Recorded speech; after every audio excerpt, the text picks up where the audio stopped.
There is 1 minute left. They are saying there's still one. But good to see people already joined, and all these speakers have joined. It was really wonderful session having all of you yesterday. Very much more. Mrs. Anita, good to see you on the listening board. Welcome. The chairperson and all the I think it is 10:30. Namaste.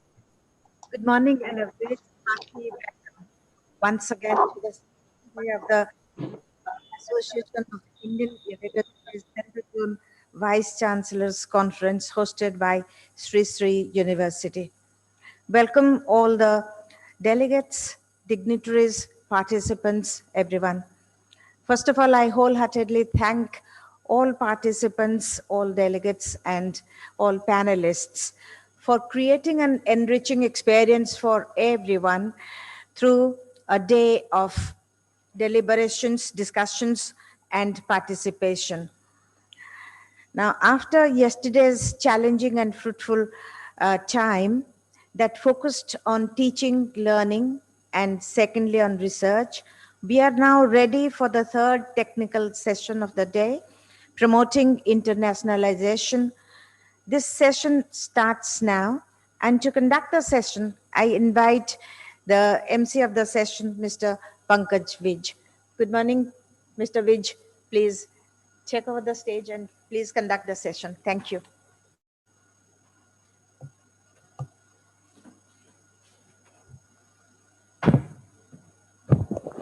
Thank you, madam. A very good morning, everyone.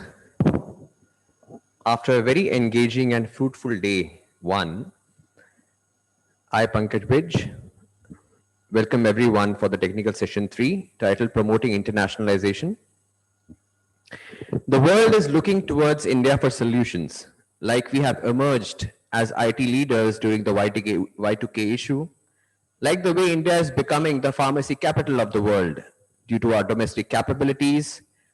Our latest example is India has become the fastest country to administer COVID vaccine to 6 million people. How we are showing our mettle in space research, like we launched 104 nanosatellites in one go, of which 96 were of US. It is time that we innovate, we upgrade and upscale in the field of education and reach out to the world community. The goal of internationalization at home can be achieved if we are aligned to the global quality standards. This requires internationally relevant curricula, quality residential facilities, a good international experience to foreign students in India, and many, many more things. Research collaboration and student exchanges between Indian institutions and global institutions also to be promoted. With this small note, now I take this privilege to welcome the esteemed dignitaries to a very interesting discussion on this topic.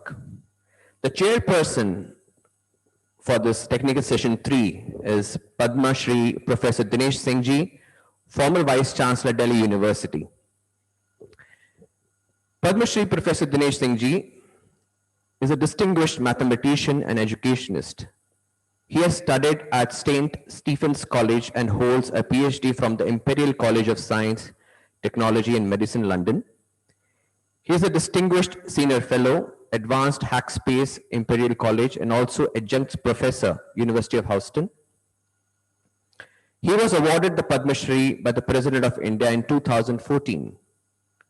He has been conferred honorary doctorates for his work as a mathematician and an educationist by the University of Edinburgh, the National University of Ireland, Cork, the University of Houston, to name a few.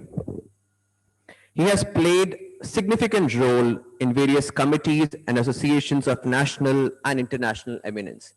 We welcome you, sir.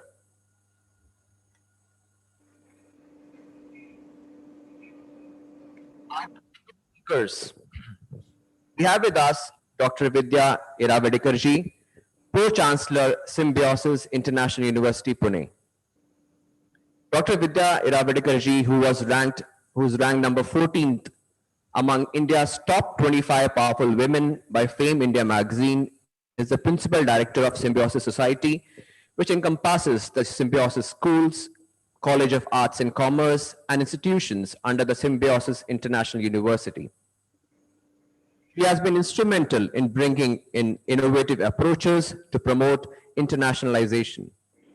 Her foresight and leadership have been instrumental in creating strategic collaborations with universities across the globe.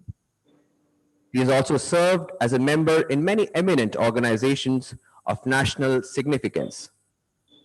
She is the chairperson of the FICCI Committee on Higher Education. She has been elected as a member of the Central Governing Council of Services Export Promotion Council set up by the Ministry of Commerce and Industry, Government of India. It is an apex trade body which facilitates service exporters of India. We welcome you, ma'am. Our next speaker is Mr. Francisco J. Marmolezo, Education Advisor, Qatar Foundation, Qatar. Mr. Francisco Marmolezo is an international education administrator. He had served as lead tertiary education specialist of the World Bank. At this institution, he served as global coordinator of tertiary education from 2012 to 2018 and from 2016 to 2020 as lead education specialist for India and Asia. He had served as a founding executive director at the Consortium for North American Higher Education Collaboration, a network of more than 160 colleges and universities from Canada, US, and Mexico.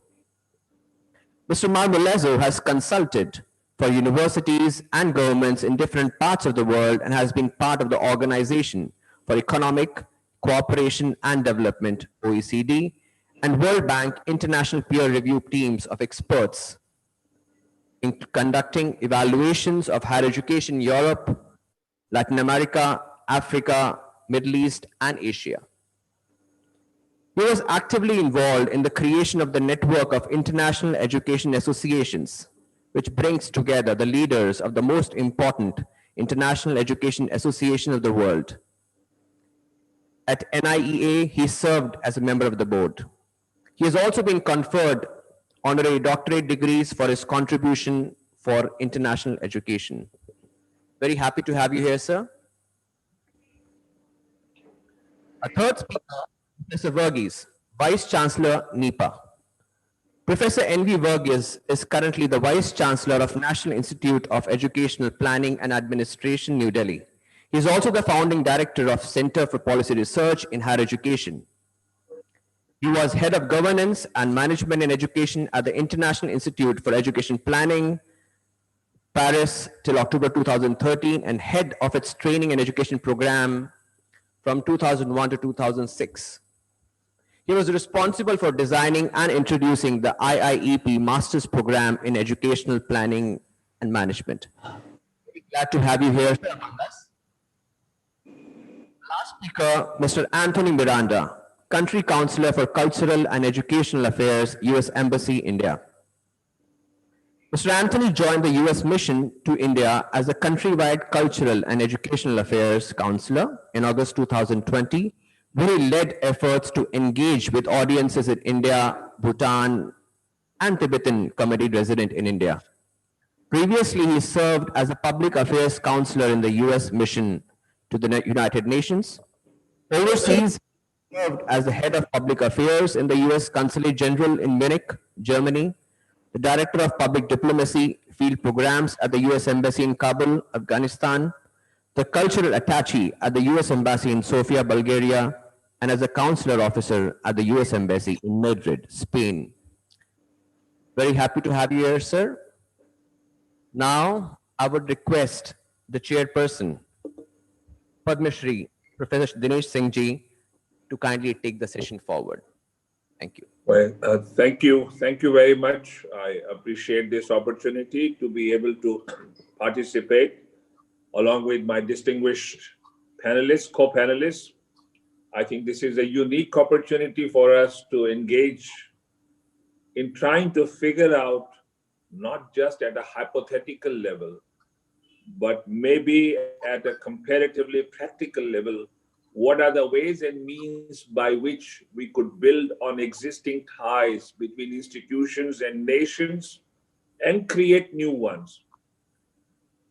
In the Indian context, much before the time of Christ, there were universities in India that attracted scholars from many parts of the world. And I am aware of Nalanda University when its library and academic records were destroyed. What saved the day for us was that many of our manuscripts and texts had been copied and taken home by scholars who had visited India in earlier times. And so a fair amount of what we had lost in those fires could be recovered. So internationalization brings many of its benefits for all of us. And I'm sure that the combined wisdom of my panelists today will shed light on ways and means by which we could bring about more participation, more activity, more fruitful activity.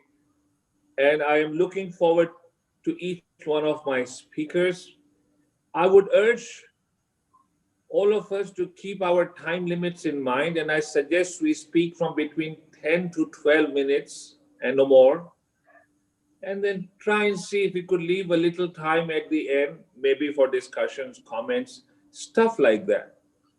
So at this point in time, I would like to start by requesting my friend and colleague, Professor Vidya, to initiate the discussion by giving us her thoughts. Professor Vidya. Thank you very much, sir, Dr. Dinesh Singhvi, and thank you, Rajita, and of course, Dr. Pankaj Mittal, for inviting me and requesting me to talk on a topic that is very, very close to my heart, promoting internationalization. I think I eat, live, breathe internationalization, as you all know, and something that I have really lived with, a concept that was conceptualized by my father, Dr. Muzumdar, 50 years ago, when the world wasn't even using the word internationalization, leave alone India. And therefore, I still remember my childhood where we had international students who came and stayed in a house because simply someone lost a passport, someone just felt homesick, and someone just didn't know an English language. And I remember my mother who learned Persian just to accommodate students in the 1970s from Iran, because there were a large number of Iranian students studying in Pune city. And therefore, internationalization is a concept that I really don't consider as an academic concept, but I would say it's more emotional to me. But even then, I will try and see how I can cover this subject of how do you promote internationalization in a university. And if you go back to the definition of what my dear friend Jane Knight and then even Hans David and several others have defined, I think it all means that how do you integrate the global and international dimension in all the functions of the university, which means the purpose, which is the governance of the university, or the services of the university, or the academic and administrative functions of the university. And whenever we discuss internationalization, it's almost synonymous with mobility, students' mobility, which means if your university has a large number of international students, then your university is international. Or if you have a few, if not large, international faculty, and those two from the white skin countries, then your university is international. And I don't know why we pride ourselves to really bring in people from the West, which is Europe and US, and then call our university international, because I think it's more to do with what we can do to those maybe from Africa and West Asia and Southeast Asia and our neighboring countries to promote internationalization. So I'll just take you through what we have done, and I think that will help, in understanding the concept of promoting internationalization. I think the key stakeholder in internationalization is the faculty, and the key beneficiary is a student. And therefore, unless your faculty really buy this concept of internationalization, nothing is going to work. No matter how well you set up an international office for the administrative functions, but you have to ensure that the faculty buys this concept of internationalization. When we talk about mobility, is it just the number of students who come to you or the number of countries that are represented in your university important?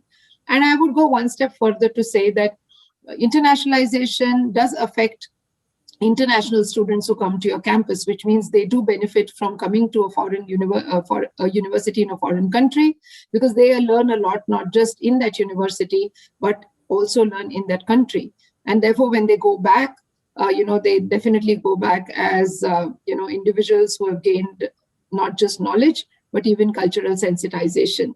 But I think it's equally important to have international students in a class for our own Indian students, because I think the diversity element of internationalization is something that we really need to, give importance to. Wonderful, diverse discussions from people from different parts of the globe in a classroom definitely enriches the minds of our own Indian students. I remember that, our School of International Studies has students from Africa, from Nigeria, from Uganda, even from the Gambia, and students from Afghanistan, along with our own Indian students. And the wonderful discussions on international relations that really take place in a classroom where international relations is being taught as an academic program, I think what students get more is from these peers from different countries than really from the teachers who teach international relations. And therefore, I think this diversity of students in a class and the diverse discussions that happen is important. Moving back to faculty, I think faculty, as I said, are the key stakeholders of internationalization. One, because they are the ones who decide what is to be taught in a class. And nowadays, most of our universities have faculty-led programs and faculty-led courses. And therefore, I think faculty who bring in this concept of internationalization will certainly empower our students with the knowledge that is global. And I would say co-teaching or collaborative online international learning are the key, to promote internationalization. Again, an experience of our School of Liberal Arts, where we have a very strong collaboration with DePaul University. And what wonderful co-teaching is being done by a faculty sitting in DePaul and a faculty in India. Of course, time zones do differ, so you have to start your classes very early in the morning. But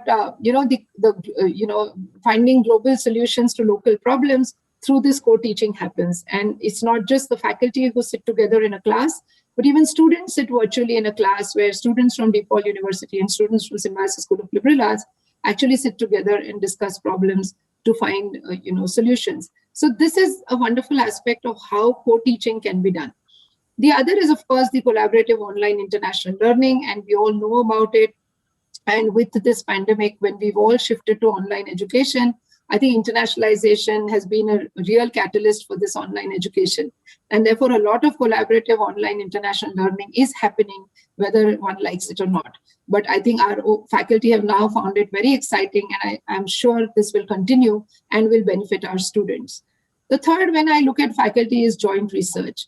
And if you have a foreign faculty in your staff room, I'm sure the whole, ambience of your staff room changes, because, our faculty is not really so, I would say, hooked up to research as much as international faculty are, because I think the whole education system is based on the concept of questioning, and unfortunately ours is not. And therefore, when you bring in these wonderful young teachers from abroad, and they sit in your staff room and discuss problems of their country and ours, I think a lot of collaborative research begins at least to happen. And I've seen examples even in our School of Geoinformatics, or even in our School of Engineering, where faculty from Purdue come very frequently to us.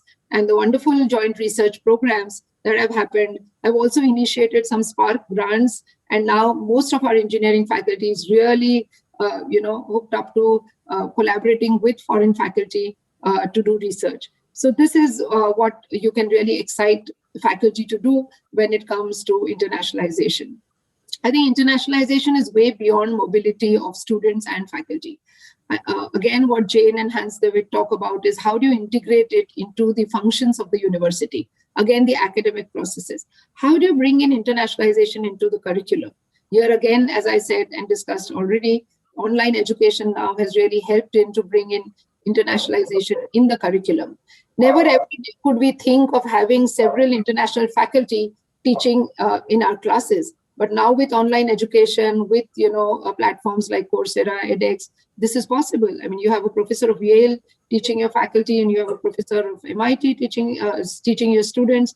And these are wonderful things that have happened in the last 7 to 8 months, and I'm sure our students are definitely benefited. When we talk about internationalization, I move on to the governance. Whether internationalization is one of your mission statements, and whether you like it or not, I think globalization has impacted all of us. And therefore, you have to bring in internationalization into the governance structure, which again means that can your vision and mission statement have internationalization as one of its, one of the parameters.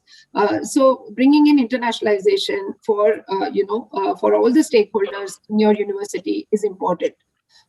I will move on to the concept of internationalization at home.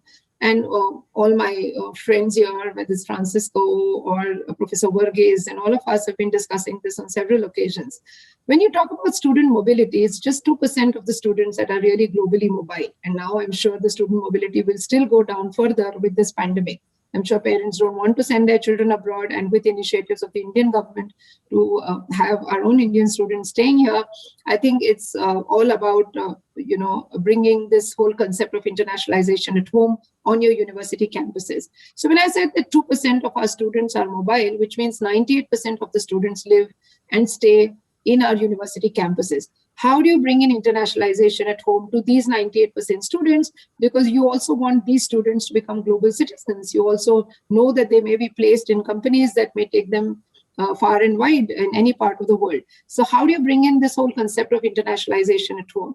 And it is through your faculty. It is through a lot of things that you do at the level of your governance, and of course, some very palpable things that you even do on your campus.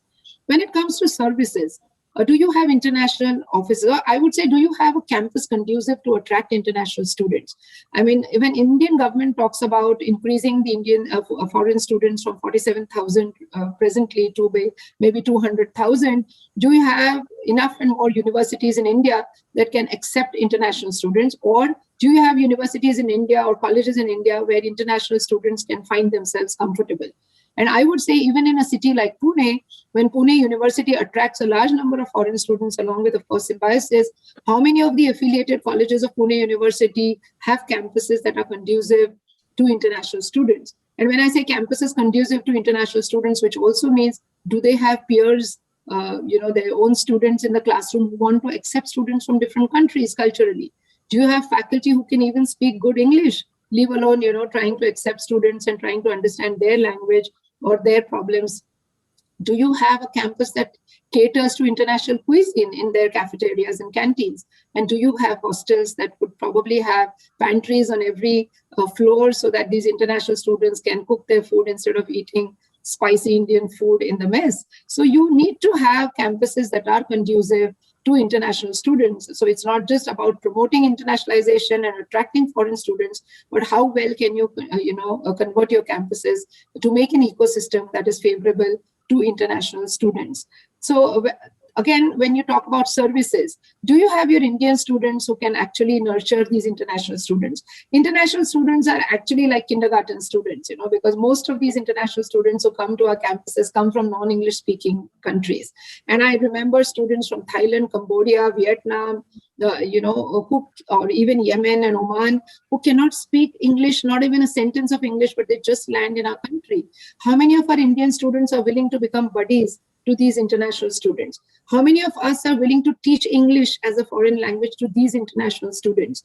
Do you have English language courses, which are just maybe spoken English courses or English communication courses for these international students? How many of us really, have our faculty who will give remedial coaching to these international students beyond their, hours of teaching in a class? So as I said, right from the governance to the faculty to the Indian students that you have on campus, all of us should be willing to accept these international students. And I won't say it's just for their benefit, but one has to understand it is for our own benefit. Because as very rightly said by Dr. Dinesh Singh, we had these wonderful universities of Takshashila, Nalanda, Vikramshila, who attracted thousands of scholars from far and wide who came to India. And I think when Swami Vivekananda talks about, India would be an education center, in the 21st century. I think it's all about how India would project itself as an education hub for a century.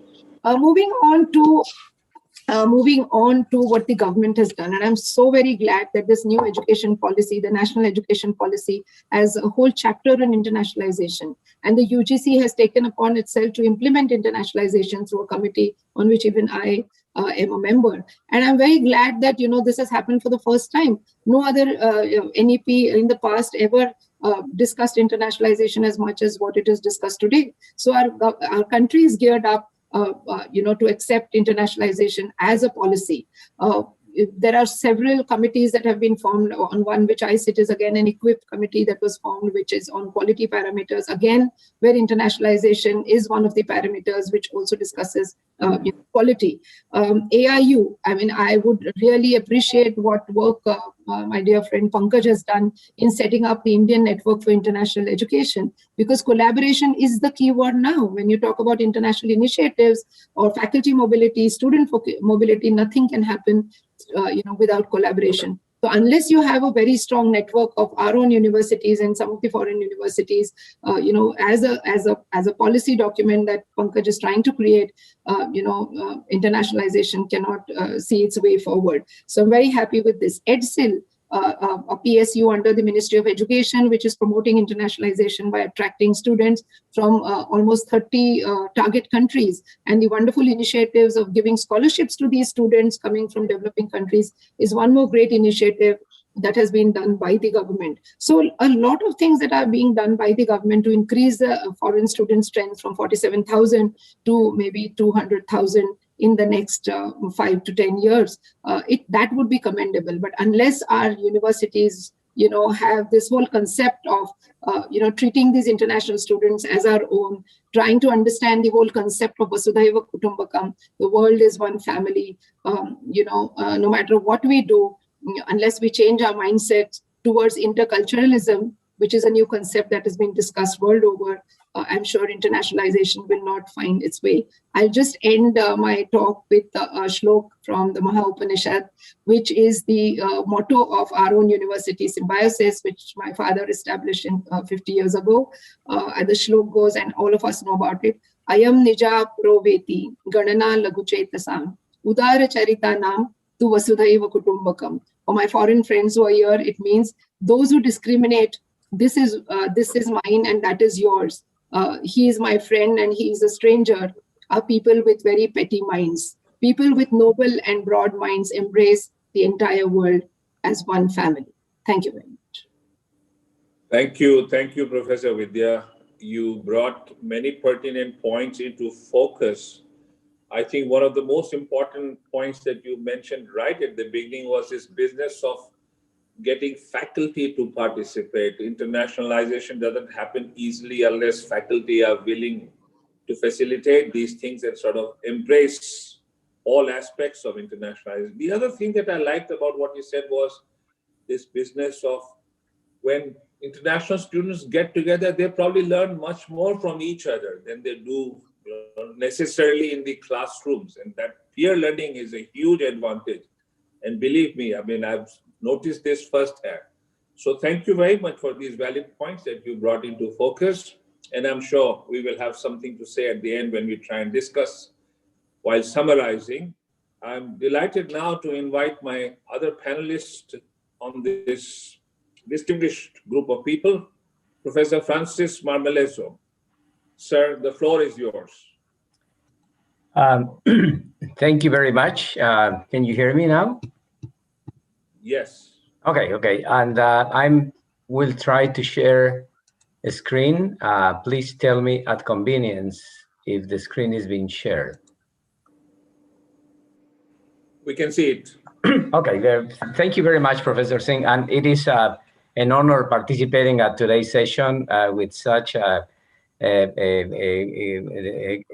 list of distinguished colleagues and especially, all of them good friends. And the idea is to talk about, again, the idea of promoting internationalization. And I will base my comments on the perspectives that I acquired while I was working in India, but also the fact that I have been observing and working in international education, I would say mostly all my professional life. So I think maybe following up a little bit on what Vidi already indicated, I think it is important for all of us to question if really internationalization of higher education is important. And there are many signals about that. First of all, it is very clear that, when we talk about the skills that are going to be needed, not in the future, but today, for graduates of higher education, there is no doubt that for all of them, the internationalization becomes a significant tool towards enabling students with those sort of capacities that are going to be needed, again, in order for them to become successful professionals. At the same time, another reality is that globally, there is a furious competition for talent. And that is going to be also be a significant factor in the after COVID pandemic time. So that competition for talent is a reality. So the question is, do we have our students being prepared not only to compete, but also to face competition, which is, I think it is important to keep in mind that. So the question is if all of this requires preparing students with global awareness and with competitiveness, but also as students and professionals of the future, which also are also committed to the community that they belong to. Secondly, do we need to strengthen the cooperation among higher education institutions, among themselves, but also with the communities in which they are located? Do we need to implement mechanisms for better understanding, for better awareness and respect among higher education institutions globally? And of course, if we need to innovate, if we need to internationalize our higher education. And I'm sure that the answer of the vice chancellors participating at this conference is yes. We need to prepare students better. We need to strengthen our cooperation. We need to implement ways to collaborate more effectively. And of course, consequently, we need to internationalize our higher education institutions. And of course, internationalization is a concept that is not very clearly understood. As Vidya was referring to, many times it is just referred to student mobility, but it's much more than that. Some of the typical interpretations already were mentioned by her. Mobility is being seen as equivalent to internationalization. Rankings now in today's world, it is also being seen as an equivalent to good quality, and it's an equivalent to good international quality. Signing of MOUs is also being seen as a indicator of international activity. Always I joke by saying that the number of MOUs that a university has signed is inversely proportional to the degree of internationalization of the university. And also many times internationalization is being seen as something that a new vice chancellor comes on board and decides that now the university is international by decree. It is much more than that. Many times also internationalization is being seen as a source of additional revenues. And I think we need to go beyond those misconceptions about what internationalization is or is not.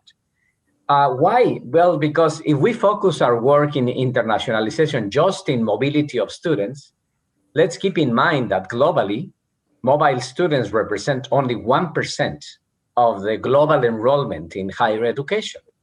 So are we going to be concentrating in the 1%? What about the 99%? What about ways to provide the 99% with the global dimension that is so important for the future? And that's why ideas such as internationalization at home that Vidi already had indicated are so important as we envision a new higher education for the world. So a question for all of you is, what is the approach that you are thinking about when you think about internationalization? Is symbolic because you just want to have some kind of flavor of international in your institution? Is traditional because you are just focusing on student mobility or in a few MOUs or in a few faculty members who have some international collaboration? Is comprehensive because you are really trying to provide the internationalization dimension to all your students in your institution is disruptive because you are trying to revolutionize and change dramatically the status quo. I think it is important to question yourself about that as a way to respond. What is the type of actions that you want to put in place? And of course, in all of that, there is a new factor, which is the pandemic. And the pandemic became something unexpected with significant consequences in all our life. Of course, it has significant implications in the short term. There is an economic retrenchment in the world. There is higher dropout rates of students of higher education all over the world. There are few, if not none, international students in our campuses today. And of course, still many institutions don't know exactly how the new normal is going to be. And of course, the global trend is affecting all, including higher education. Look at this chart showing the dramatic reduction on employees in higher education in the United States because of the crisis.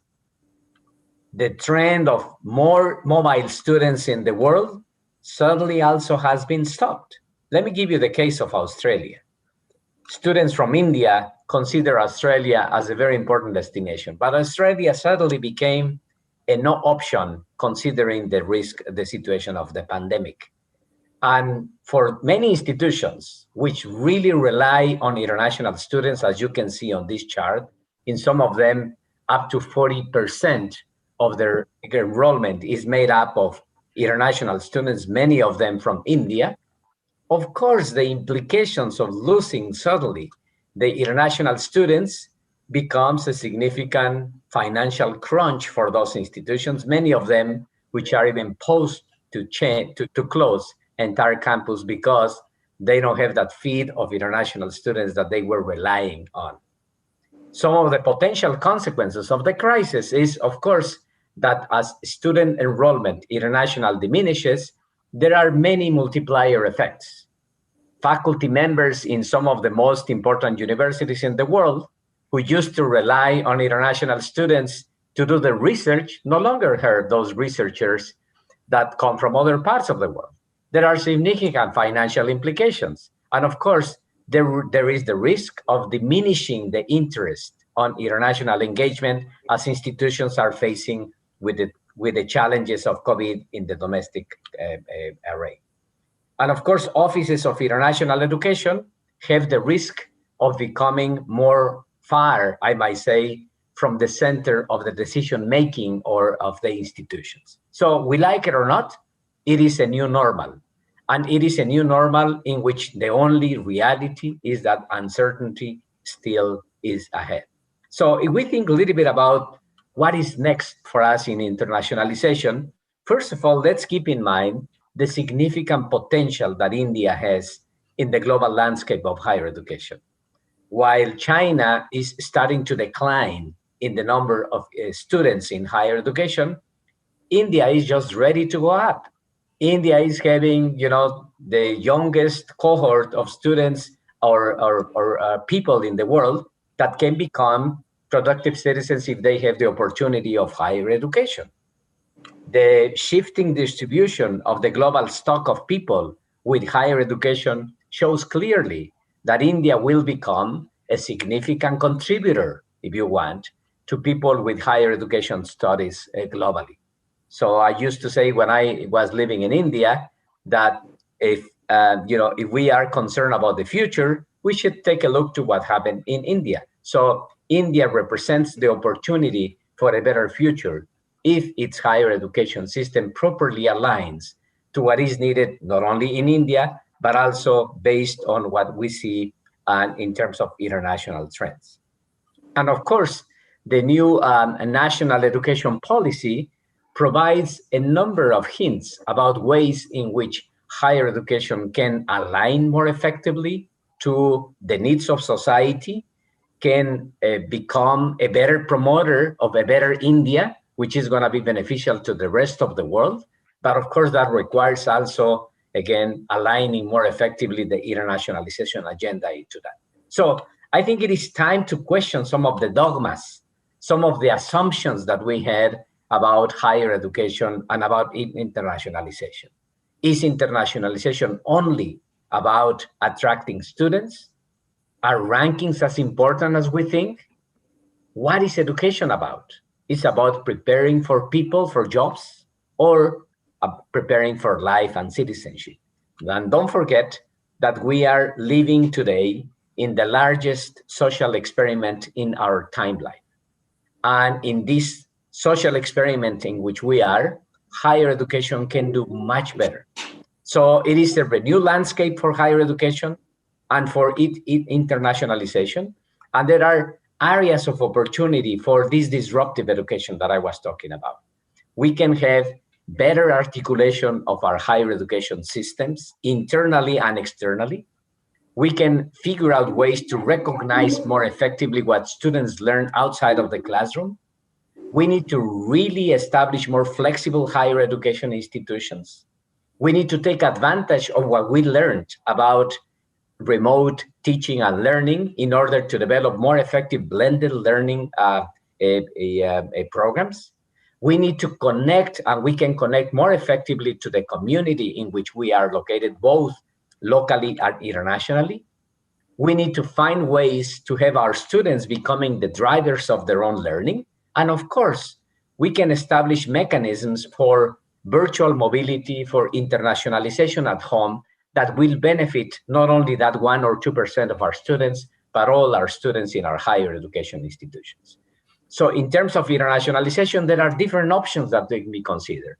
Programs of internationalization at home, virtual mobility, zero semester abroad, micro campuses in collaboration with other institutions, co-teaching as a mirror teaching with peers from other parts of the world, innovative research collaboration, renewing our collaboration with other institutions, and of course, finding a ways for the internationalization agenda being part of the efforts towards the redesign of the academic programs. So there are things we can do and we should do if we really want to embrace this new concept of internationalization. We need to establish a strategic plan for internationalization that recognizes these new realities. And of course, we need to redefine how do we organize in order to cope with that. As Vidya was indicating before, is the campus really ready for international students? Is the campus really ready to provide the international dimension to our local students? And of course, that means also to define where the incentives should be. So I will finalize by saying that this is a unique opportunity to mainstream internationalization into the core work of our higher education institutions. And we can do that if we find ways in which we embed the international education value, not only in a few disciplines, which are the usual suspects, but in all disciplines in our higher education institutions. And of course, that means that we need to get out of our comfort zone. We need to challenge ourselves in order to really recognize that international is relevant because it is relevant locally. And that internationalization is not a goal to be achieved, but is mostly a means towards a much more relevant higher education institutions. And of course, that requires to think that we are the drivers, if you want, of our car in order for us to be the ones who make those decisions. So this is a unique momentum in which it looks like the planets, if you want, have aligned.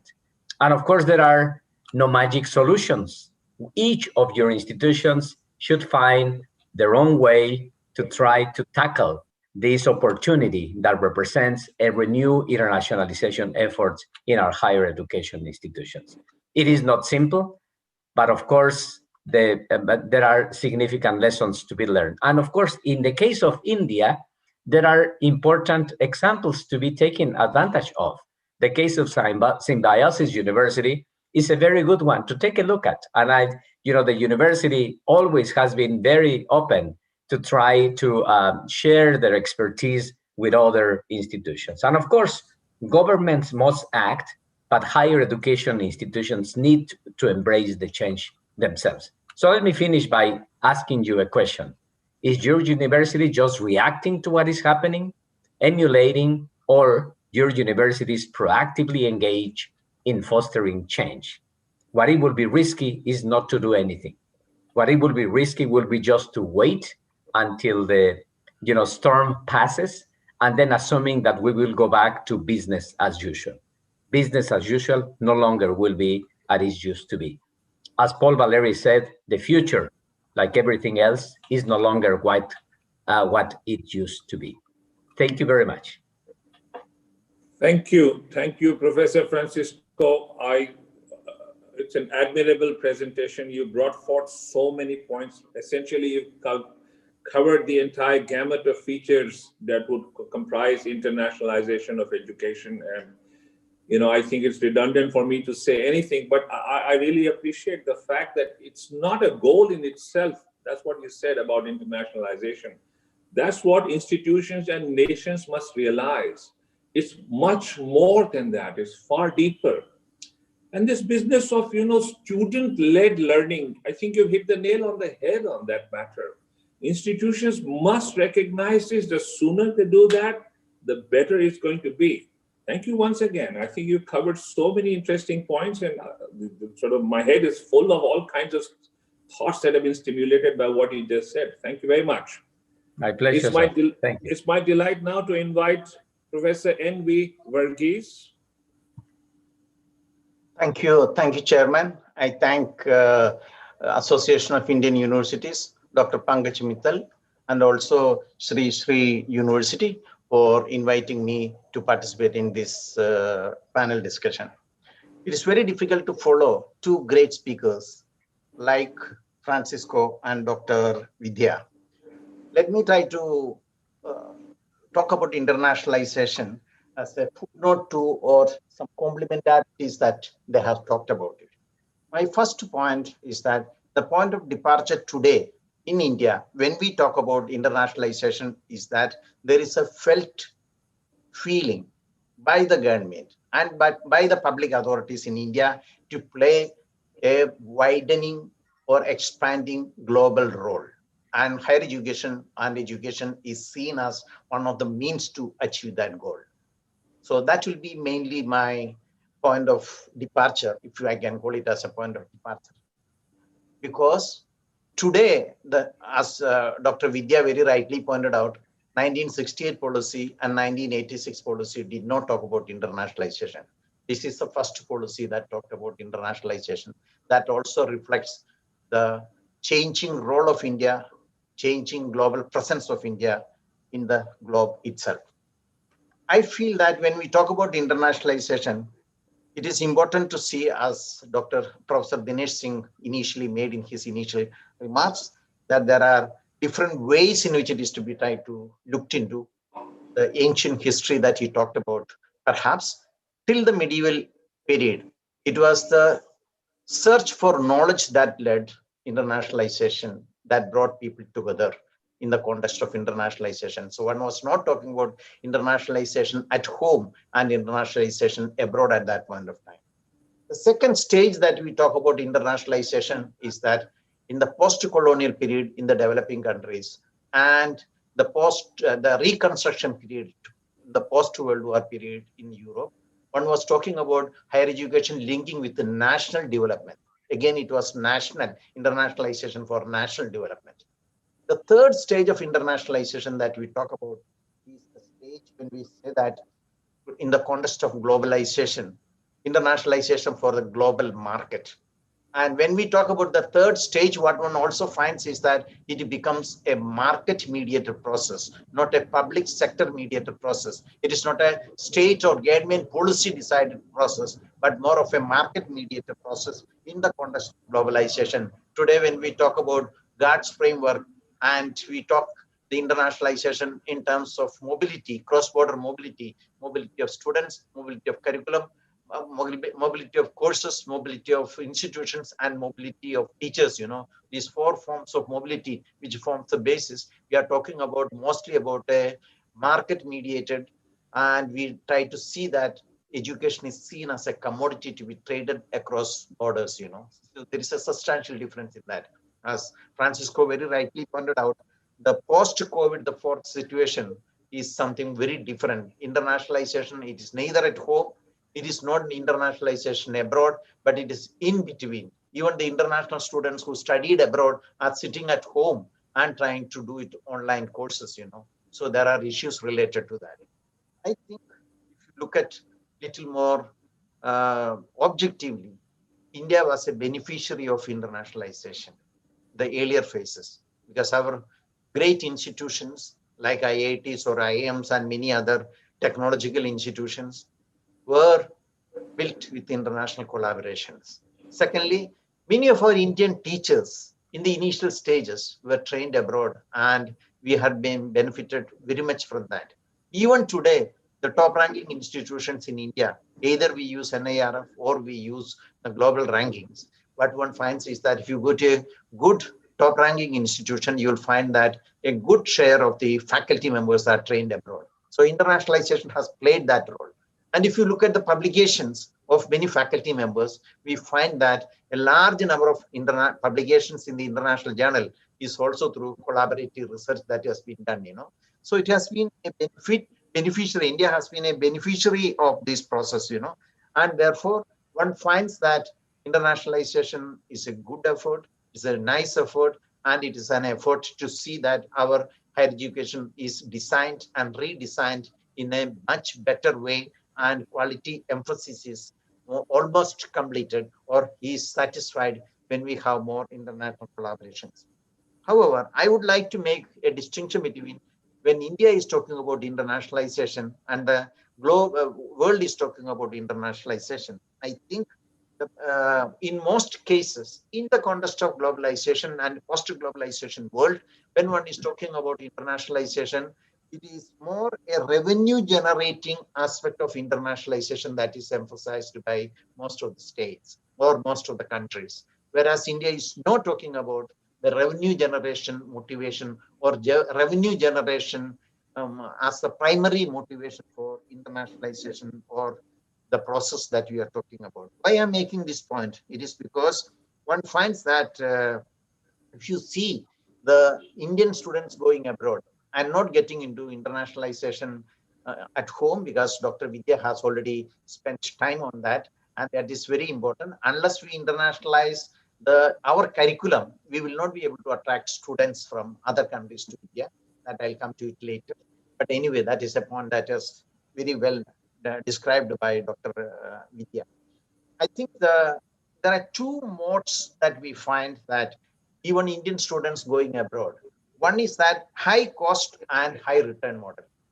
That is the model that is operating because a large number of students, more than 300,000 students go abroad, and a substantial share of these students are going to United States, United Kingdom, and Australia. They together account for more than 70% of the Indian students going abroad.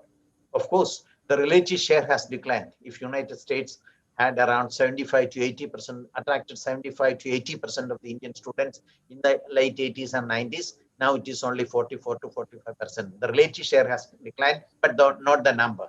However, these are the routes, especially to USA, UK, and Australia are the routes where we find high cost and high return.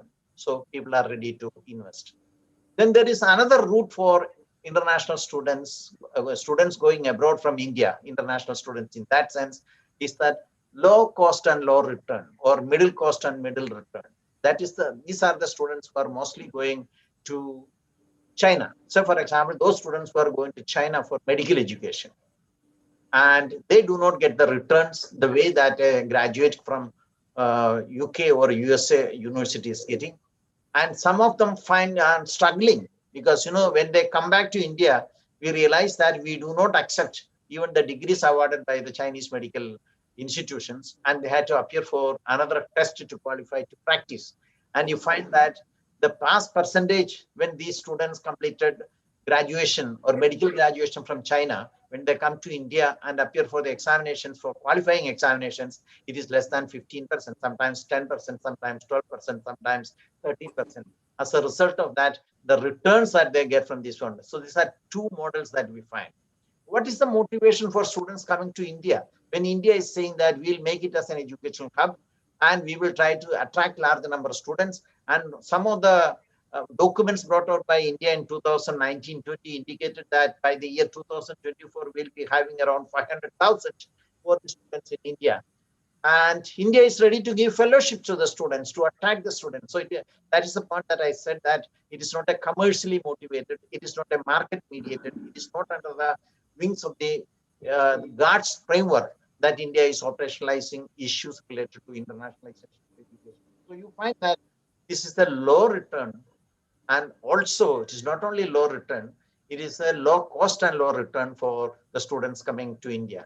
Mostly the students are coming from South Asia and also from the African countries. They consider that the educational system or education universities in India are much better than what you find in other countries, in the developing countries. This is an attraction. But unfortunately, India has not changed its attitudes legally. And I'm not talking about the type of attitude changes Dr. Vidya mentioned about it, even legally. How many students who come to India for studies will be permitted to work, employed here in India? This is one of the issues.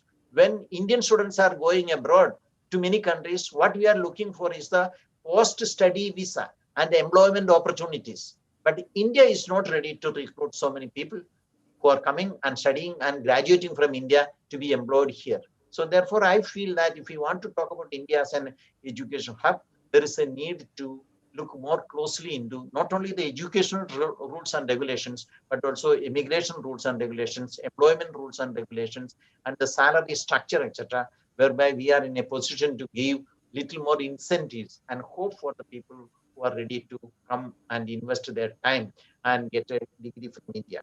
The new education policy certainly makes a change towards welcoming foreign institutions, which was something that was not permitted. Out of the four modes of mobility, cross-border mobility, we permitted program mobility through MOOCs, and India is the second largest country which is having the largest number of students enrolled in MOOCs courses. And you have permitted faculty or Indian faculty used to go abroad.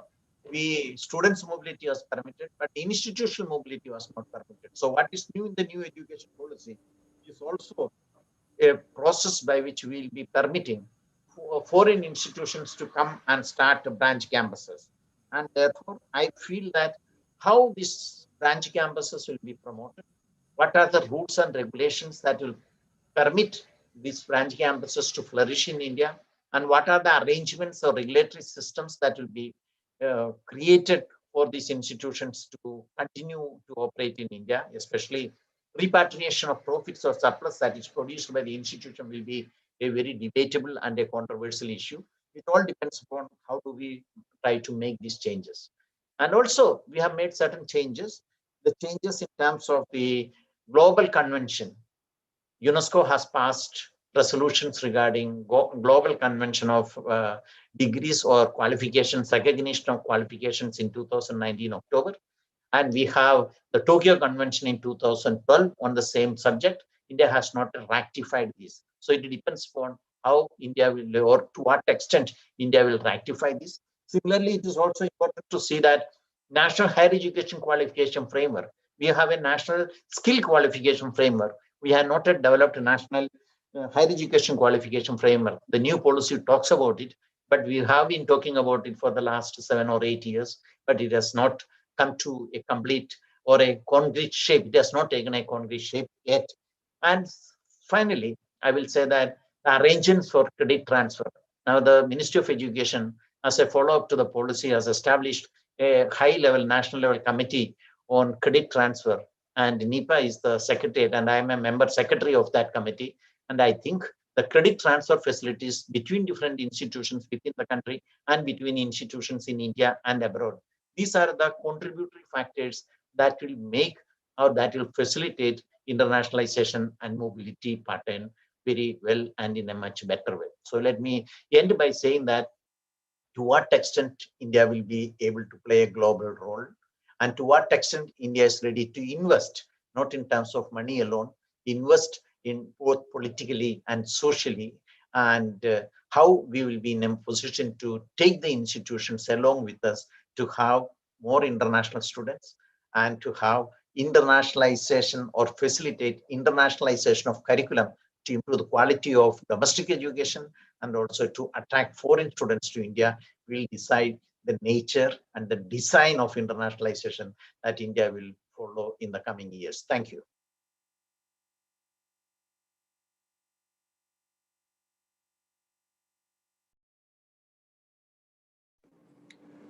Thank you, Professor Varghese. I must compliment you on many things. Like the two previous distinguished panelists, you have brought your own perspective to the discussion at hand, and you have brought in, no matter how lofty our ideas and ideals and ambitions and goals, unless we look at the practical dimensions, the nitty-gritty realities of the situation, nothing is ever going to happen. And you brought it with much focus and much wisdom, all the practical aspects of what this entails. And I believe that since you are secretary of the committee that will facilitate so many things, including credit transfer, much good is likely to happen through efforts like yours. And thank you for bringing this into focus here. I must also compliment you that you timed yourself with mathematical precision, much that we should learn on these matters.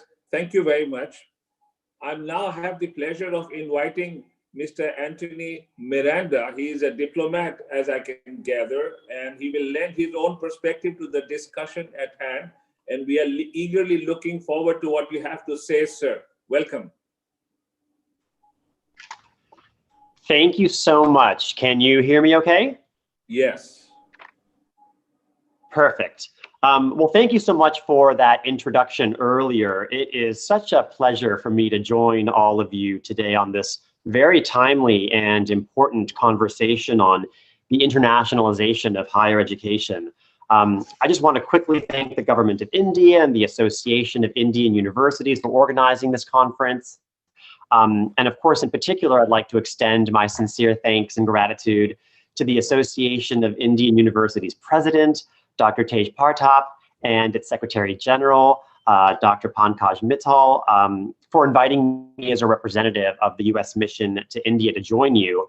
We at the mission have hosted a series of conferences on internationalization over the summer with Drs. Partap and Mittal. So it's great to see good friends again, and albeit virtually, of course, and to discuss this topic, which is really important to the US-India relationship. And I also just want to acknowledge the great presentations by the three earliest panelists. I was taking notes during all three presentations. They were really quite excellent. So kudos to the three of you. Very, very informative and interesting.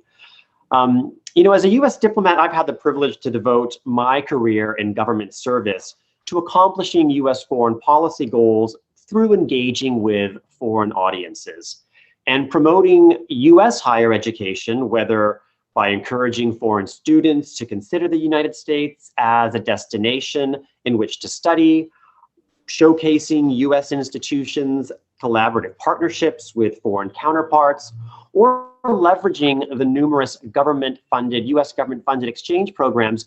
These are all significant contributors to the strength and the depth of the US-India people-to-people ties. You know, hundreds of thousands of Indians, I mean, dare I say millions, have studied in the United States in the last 60 years. In the last 10 years alone, the number of Indian students in the US has doubled. And when you think about the 1 million international students that we host in the United States every year, 1 in 5 is from India. And we certainly expect that number to grow in the future, you know, once we can successfully, collaboratively put the COVID pandemic behind us. Why do we seek international students? This has come up in some of my co-panelists' conversations as well. You know, foreign students bring an unparalleled international perspective to US campuses. It's a perspective that enriches American students immeasurably. And of course, we like to think too that the foreign students who are pursuing education in the United States receive a similar benefit. we regularly meet US educated Indians in boardrooms, in labs, in ministries, in think tanks, of course, in universities as well. And they're in leadership positions across all sectors of Indian society. And they share at home the perspectives they gained while abroad. Maybe they're able to see outside the box and see new solutions to age-old problems. That impact of these people-to-people ties over time is immeasurable and crucial to the US-India relationship. You know, how we define our values or form our ideas about people from another country, of course, it's a multi-layered and complicated process. Traditional and social media may play a role, but we gain our strongest impressions through personal experience. And this is, I think, what happens when, you know, Indian students experience campus life at US universities. Attending classes and study groups, working on joint projects. Of course, these are all crucial components of the university experience, but so are the social aspects, whether it's living in a dorm, sitting at a new table in a dining hall, joining a club or an interest group. Indian students gain new appreciation for what it means to be Indian while learning to be citizens of the world. And it's interesting, you know, some of the initial slides that Professor Marmolejo showed kind of went through all the different sort of benefits that study abroad can bring. And of course, for many Americans, certainly those for those who don't have Indian ancestry, the personal interactions that they have with Indian students while at university stay with them for the rest of their lives. And they influence how they see India as a country. So in that regard, you know, sending Indians to study in one country is really one of the best forms of diplomacy, of public diplomacy. Educational exchange is really a foundational component to our people-to-people relationship with India. And we're working very hard to build on it to the benefit of both of our countries. You know, just last year, the Fulbright program, which is the State Department's flagship educational exchange, celebrated its 70th year in India.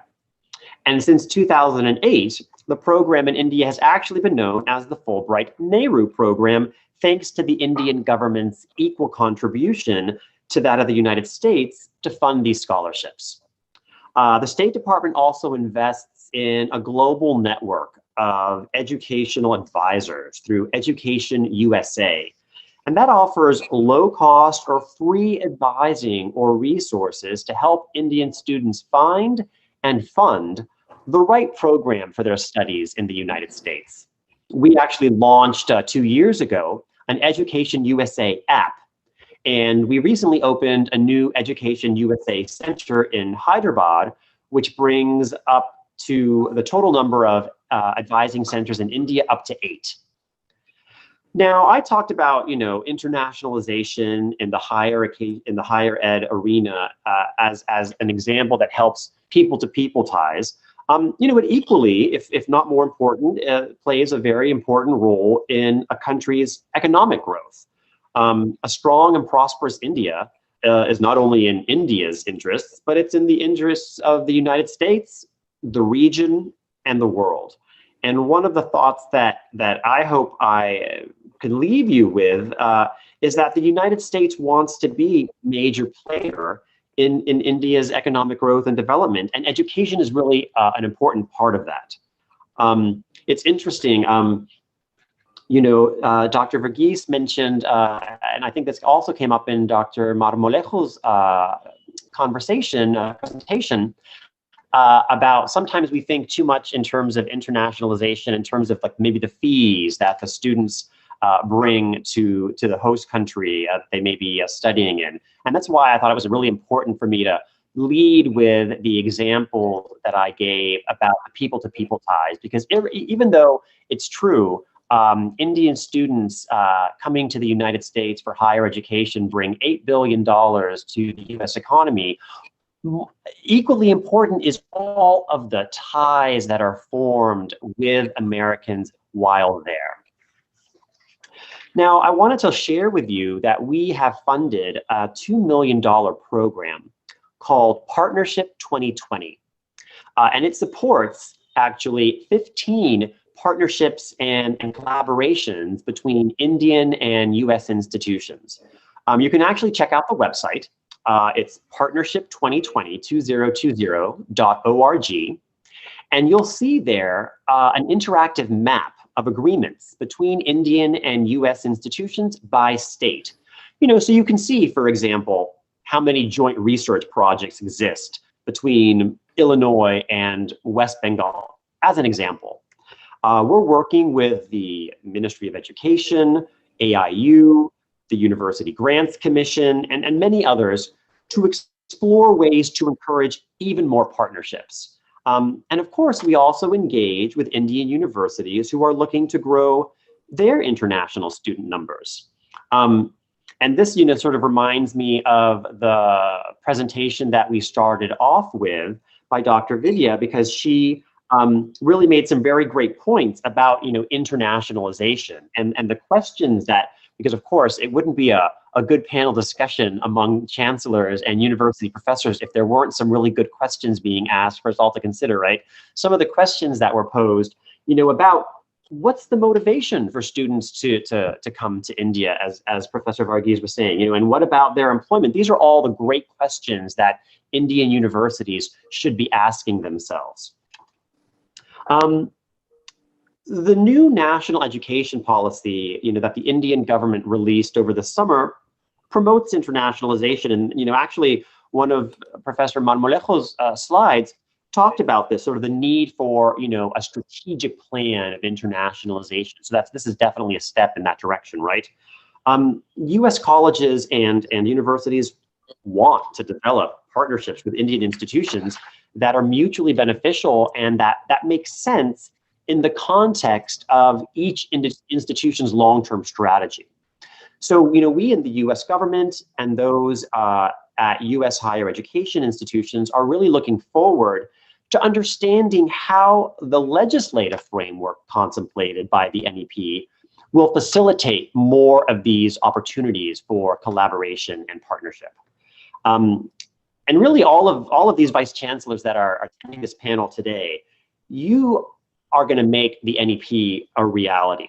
And you're going to do that really by leveraging, whether it's, a nascent relationship that you have with a US professor or institution, or one that's already established, but it's leveraging, or even the alumni that you might have, it's leveraging those relationships to help make the NEP a reality. We've certainly heard from many US universities about their interest in increasing partnerships with Indian institutions. And they see what I have the pleasure of living every day, which is a vibrant India that is dynamic, has incredible potential, and that is taking its place as a leader in the region and in the world. And all of you who are tuning into this panel are helping to realize, a better future for all of the students who are attending your institutions. And I just want to applaud your efforts. Please know that you have a partner with the US mission to India. And I hope that we stay in touch to continue our common goal to improve the ties between both of our countries. So with that, thank you very much. And I'll turn it over back to you, Professor Singh. Thank you, Mr. Miranda. I don't know what to say. I think you brought the icing on the cake. And, I feel like this junior judge on a multi-judge bench where the senior judges have all pronounced judgment. And my task is really easy. All I'm required to say is I concur and end the discussion and matter rests. But I know that Dr. Pankaj Mittal will never forgive me if I do so. So I'll try and add my penny's worth. But Mr. Miranda, I think you brought in all the other aspects that were missing from the inputs from the other three distinguished panelists. And thank you for doing that. And there's a personal reason why I appreciate what you had to say, because many of my own experiments in education have been connected with the United States. And this is in the context of internationalization. So it was heartening to see that you represent the views of your nation in a manner that suits very much what I have always asked for or hoped for. And maybe in what I have to say now, I may be able to lend a little perspective to what you had to say. So thank you very much. You know, let me summarize and sort of add, as I said, my penny's worth, and be patient with me. I'll try and finish as quickly as I can because there isn't much to add. But, you know, I'm a mathematician really, and education has been a kind of thing that has accompanied my journey as a mathematician, and I can never sort of get out of my role as a mathematician. And I like to define things very clearly, as mathematicians do, so that we are very clear about what we are talking. And in this context, I'd like to put the definition of education very clearly so that we can understand what internationalization of education would mean. And I have a very simple definition. To my mind, education is a very personal thing. It's a personal journey for each individual to discover his or her own inner self. I believe each one of us is born with a drumbeat, the drumbeat of the soul. The Sanskrit word for that is antardhvani. And if you can discover that drumbeat and then march in the real world in harmony with that drumbeat, you begin to get educated. And you can do this at the individual level or create systems and institutions and ideas and programs that allow this to happen at a mass level. But to my mind, that is the only true way in which you can create good education. So the challenge is to create an environment or programs or activities that engender, that nurture, that encourage activities which allow students, individuals, the youth, whosoever wishes to participate, to delve within and discover the drumbeat. And how does one do that? That's the challenge. But you will notice in my definition, there is no talk of a formal institution or a degree. And let me illustrate that. Like any mathematician, when we give a definition, we wish to give some illustrations as examples to make the idea clear. And I hark back to the time when Mahatma Gandhi was in his formative years. He was at that time in South Africa in his 30s. And he came upon a book written by John Ruskin, which he read on a train journey from Johannesburg to Durban. And that book transformed Mahatma Gandhi's life. He found his drumbeat within. He writes in his own words that as I alighted from the train, I had finished the book and I had found my mission in life. I knew what I had to do. What was it? Well, Ruskin was part of an American group of intellectuals of the 19th century known as members of the Concord movement in the state of Massachusetts. They were also known as transcendentalists, the great thinkers of the 19th century, Emerson, Thoreau, Ruskin, Carlyle, all of them. And because I've been a great acolyte of Mahatma Gandhi, I've tried to understand what were his ideas and why. And incidentally, Gandhi had no university degree, no qualification, but he became father of the nation and was guru to so many. So I delved into the transcendentalists, and guess what?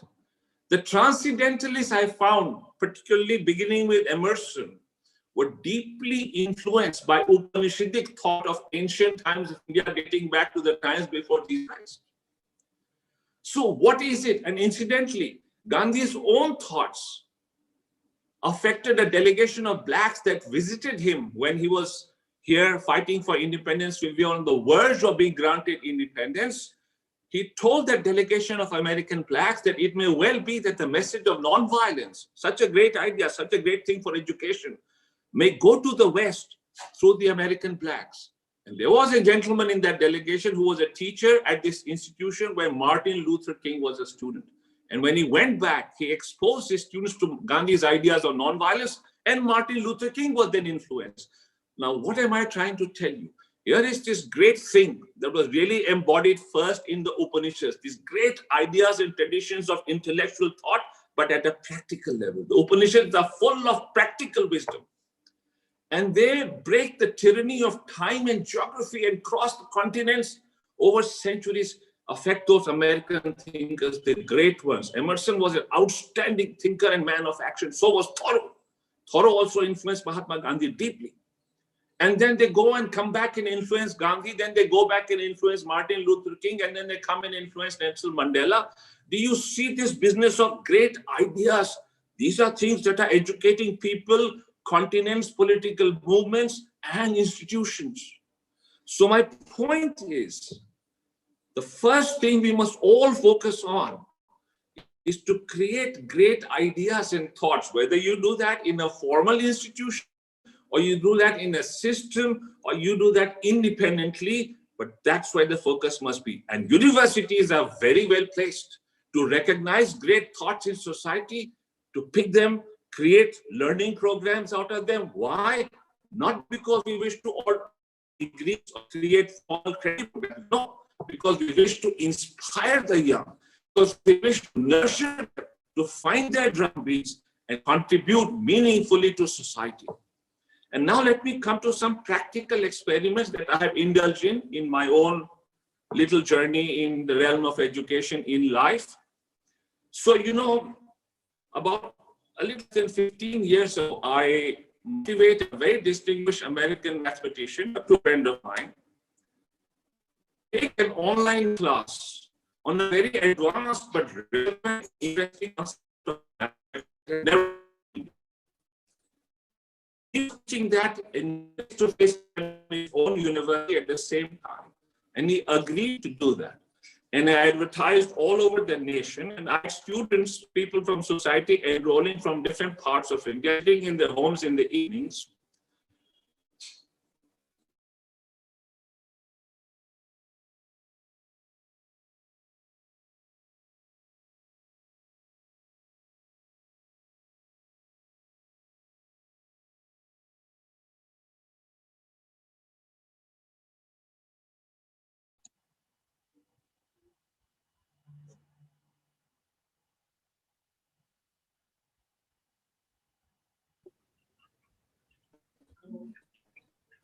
Hear me? I'm sorry, I think I lost connection. Yes. You are back. You are back. Am I audible? Yes, yes. Okay. Now you are audible. Thank you. I'm sorry, I don't know what happened. Okay. So this mathematician did that for a whole semester.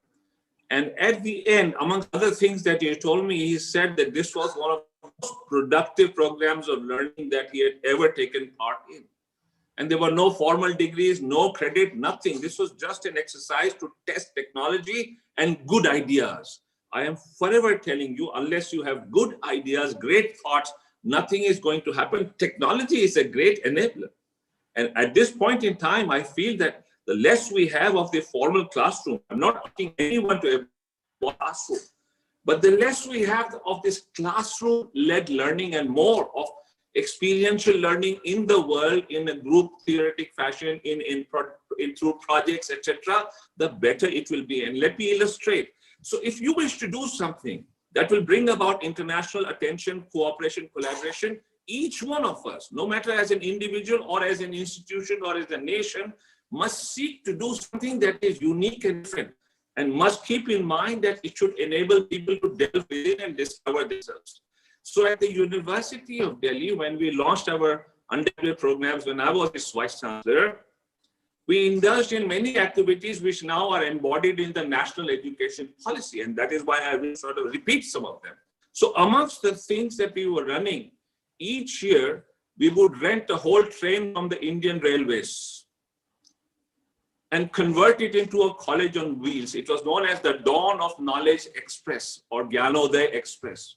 1,000 students would ride on that train. We would decide the journey in advance.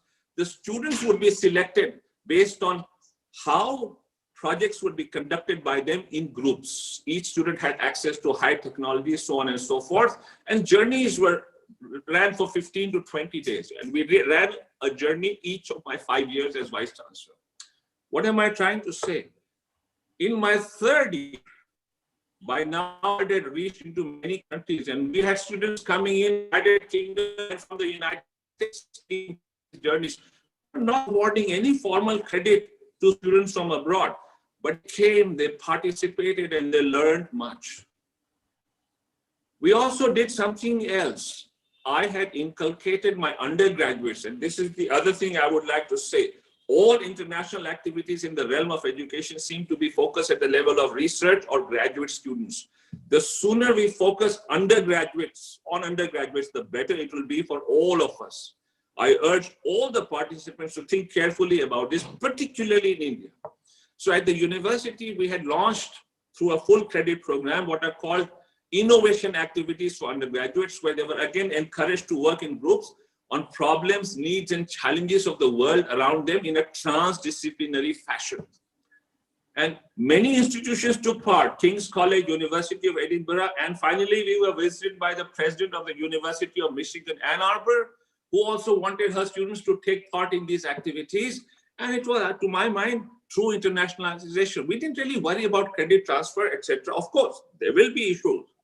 But I noticed that the more you look at them and tackle them at your local level, the easier it is, the better it is. So I would urge institutions to think along these lines, to be quick on their feet, to be receptive to new ideas, and to understand that why do we indulge in this practice of education? To allow minds, especially the young, to discover their true inner drumbeats and then to contribute in meaningful fashion to society. And I call this a sort of redefining of education. There are, of course, so many other things we could talk about. In many ways, formal education is diminishing a fair amount. And if you may have heard Elon Musk say recently that his children educated themselves largely through YouTube and such other platforms. And believe me, these are great things on education. I run a very successful semester credit program which I conducted personally, called Unleashing the Power of the Web as a Knowledge Device. And believe me, the web has become a huge knowledge device, but of course, there are many things that must supplement and complement all this. But at this point in time, I would like to rest my thoughts. We have about 5 minutes left, and I would urge the organizers to ask the audience if they have any questions to ask of the distinguished panelists. Maybe some more wisdom could be brought to bear. Thank you.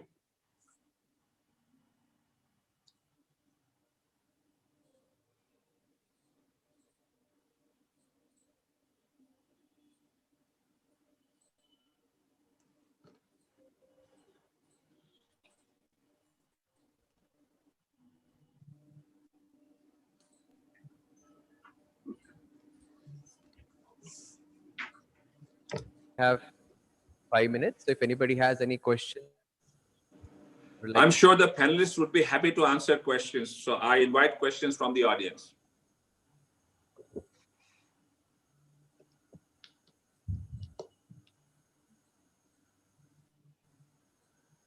Hello, good afternoon, everyone. I'm Satyanarayana from C.V. Raman Global University, Vice Chancellor of the University. It's been wonderful listening to all of you. I mean, Professor Dinesh Singh, Professor Vidya, Professor Verghese, and also our experts from abroad. So my question is actually to Mr. Anthony, actually from the US Embassy or the US Mission.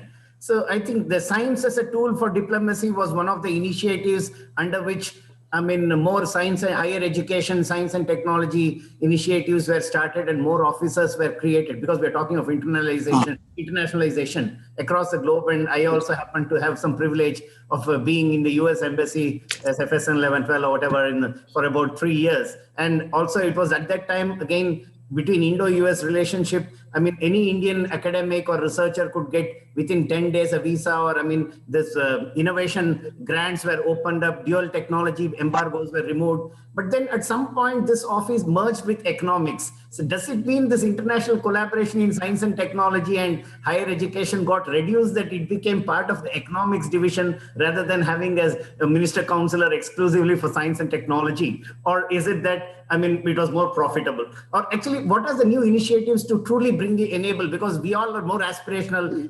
University. Hello, can I ask a question? Well, okay, but we'll take 2 questions and then I'll ask the panelists to answer. The first one was from Mr. Miranda. Who are you addressing, sir? I am Mahendra Reddy. Vice Chancellor, ICFA University in Hyderabad. Can I ask my question? Yes, please go ahead.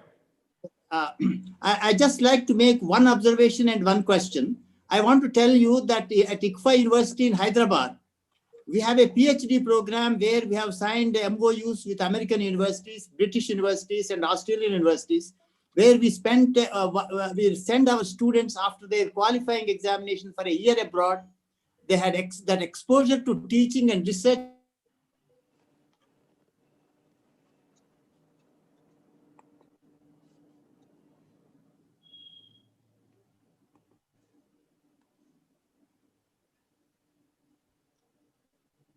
In an international context, they came back, subjects and IITs and all. The second question which I have is, as Professor Verghese mentioned, the idea of inviting the top 100 universities in the world to come to India is excellent. What I would like to say is, it will not only give opportunity to the students in India to educate themselves in those universities and improve competition in the country, but also help students from Southeast Asia, West Asia, African countries to come to India, and that the internationalization will improve. It will benefit India, and it will be. Thank you very much. Thank you very much, Mr. Reddy. Because we're about to run out of time, I would like the last minute to be given to Mr. Merera to answer the first question. Thank you so much, and thanks for the question. In some ways, I think your question about sort of the organizational structure within the U.S. mission just highlights how important we think collaboration in the fields of science and technology are. The fact that multiple sections within our mission all want a piece of the action. We have, for example, the U.S.-India Science and Technology Endowment Fund. There are a number of STEM-related Fulbright exchanges as well. And even, I'm from sort of our foreign ministry, right, the State Department, but even the Foreign Commercial Service, which is part of our Commerce Department, is involved in promoting U.S. higher education.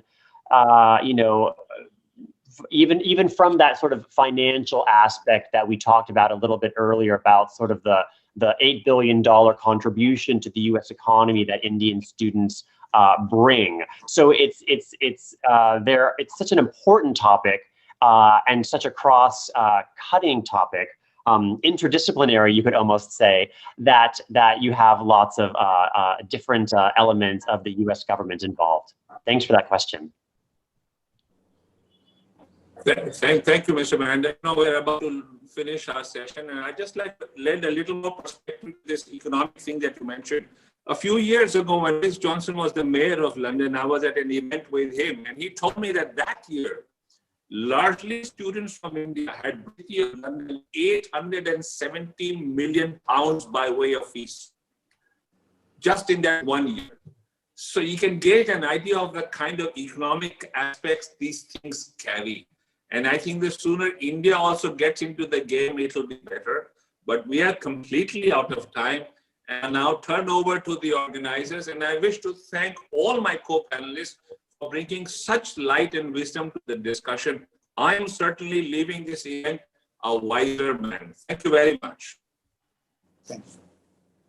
Thank you, sir. I think we had a very wonderful session and a lot of takeaways for all of us. So as we come to the end of this technical session 3, I would like to thank the President of AIU, Professor Tej Pratap Ji, Vice President of AIU, Mr. Thirubasagam Ji, Secretary General of AIU, Dr. Pankaj Mittal Ji, President of SSU, Sri Sri University, Mrs. Rajita Kulkarni Ji, Vice Chancellor of Sri Sri University, Professor Ajay Kumar Singh Ji, and all the Honorable Vice Chancellors and other dignitaries and guests who are present today.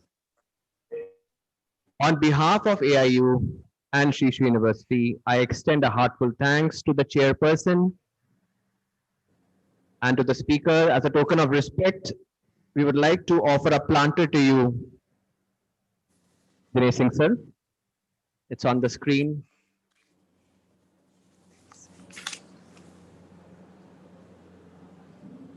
Thank you. As a token of gratitude and appreciation, we would like to offer planters to all our speakers.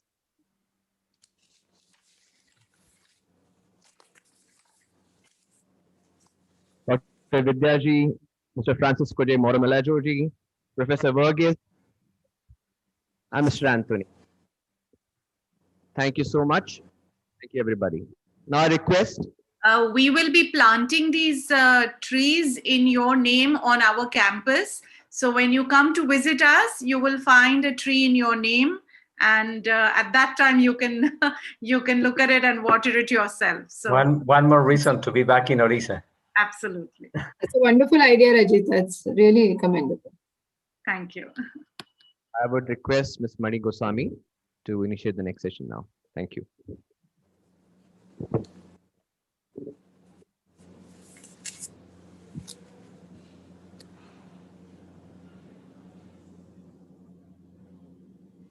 Taking the proceedings of the day forward, I, Mani Goswami, Nodal Officer, AIU, Central Zone Vice Chancellors Meet 2020-21 from Sri Sri University, would now like to introduce the AIU business session amongst all the dignitaries and distinguished guests.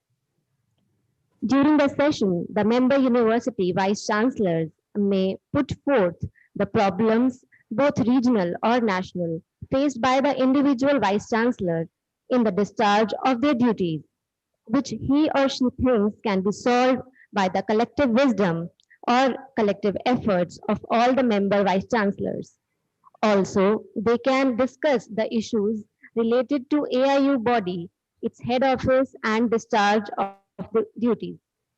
Additionally, they can share the unique best practices which can help the fellow vice chancellors to improve the functioning of their universities. Moreover, they can discuss any other item with the permission of the chair.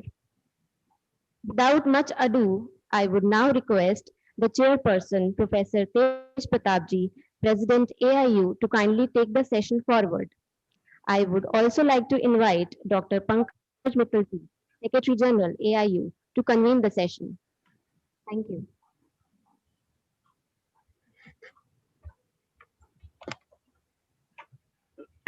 Thank you. Thank you very much. Respected President of AIU, Dr. Tej Pratapji, the Vice President, Dr. Thiru Vasagamji, all the Vice Chancellors who are present here, the President of the host university, Sri Sri University, Dr. Rajita Kulkarni-ji, and the Vice Chancellor of the host university, Dr. A.K. Singh-ji, and ladies and gentlemen. This AIU business session is meant for sort of discussing with the Vice Chancellors if they have any issues with any of the regulatory bodies which they want AIU to take up with the regulatory bodies, or any suggestion which they want to give for the improvement of the AIU. So in the beginning, what I will do is that we will tell you that what we have done in the last 1 year, like sort of it's a report card for AIU, that last 1 year what we did in AIU and what else our fellow Vice Chancellors feel that we should be taking up during the course of the future endeavors. So I will just give a short presentation of around 10-15 minutes, and after that we will follow it up with the question answers or maybe the suggestions from the Vice Chancellors. And Dr. Tej Pratap, would you like to say anything before I start the presentation? No, I think I better listen to you and speak at the end. Okay. Thank you. You can carry on. Okay.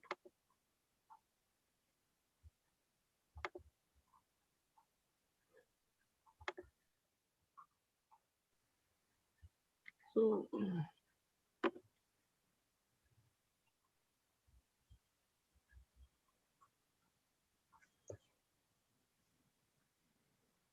are you able to see the presentation?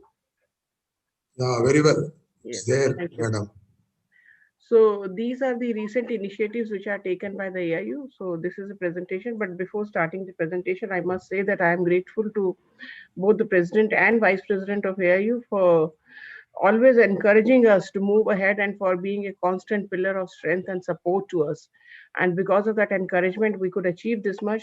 And with the guidance, we'll be able to achieve much more in future also. So this is the genesis of AIU, that AIU came into existence in 1925. So now we are 95-year-old body.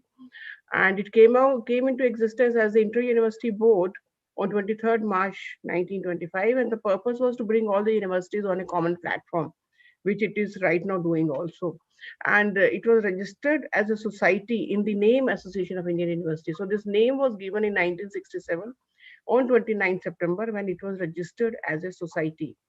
And stalwarts like Dr. Sarpalli Radhakrishnan ji, Dr. Zakir Hussain ji, Dr. Mudalia ji, and Dr. Shyama Prasad Mukherjee, they have been the presidents of AIU in the past.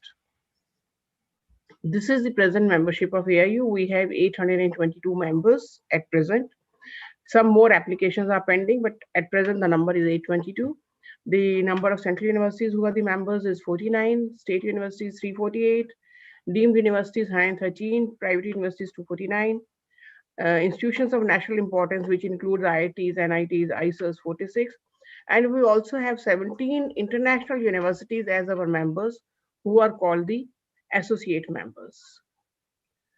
These are the main functions of the AIU, that licensing and lobbying, then consultation and coordination, capacity building, research, publication and information dissemination, cultural activities and youth festivals, sports promotion, events and championship, and evaluation and equivalence of degrees. So under all these heads, what we did in the last year, that I will be giving in the few slides which are coming after this. So these are the new initiatives which have been taken by us.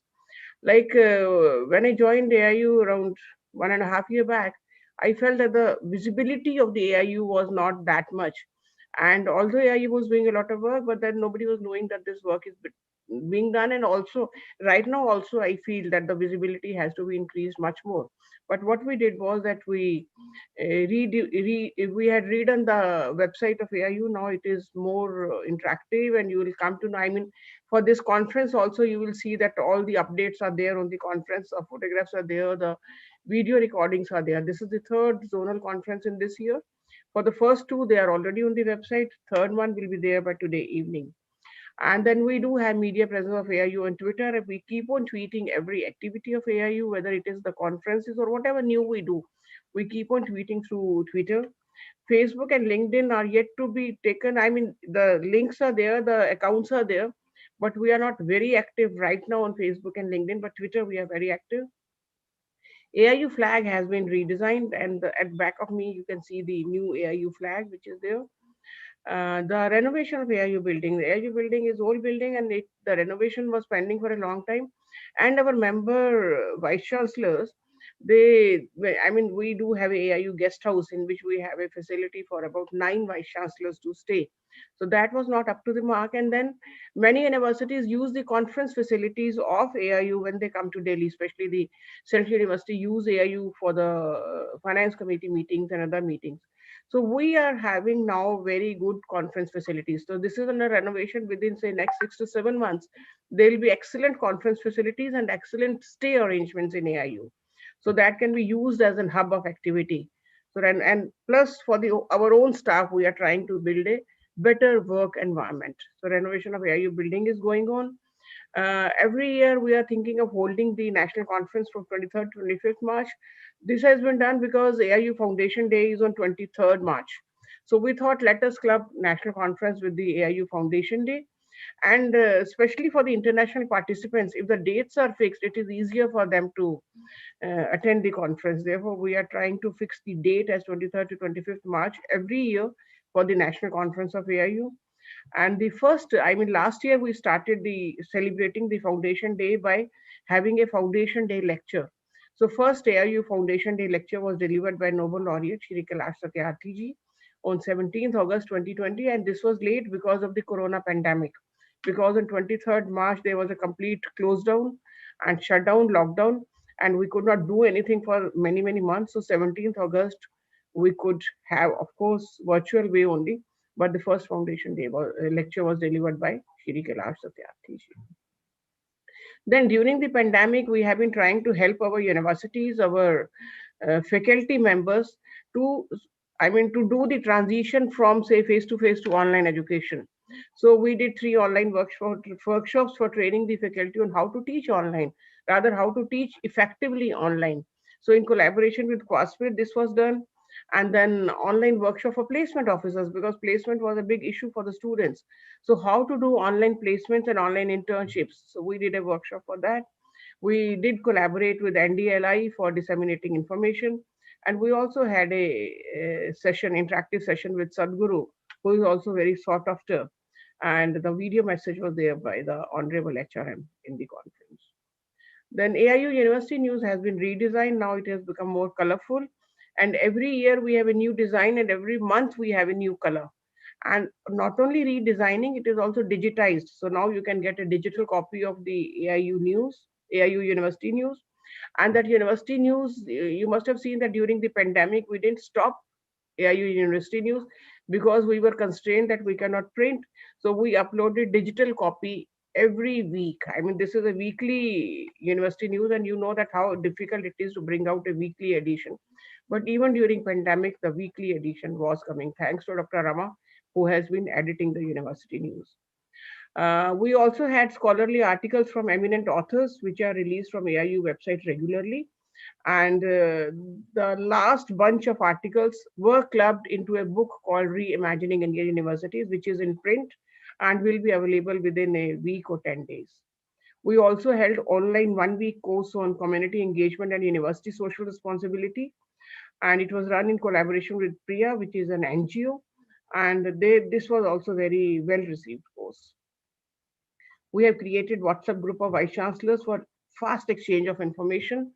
If any of the vice chancellors who is present here, if they are not a member of the WhatsApp group and they want to become a member, please do send a message and we'll include you.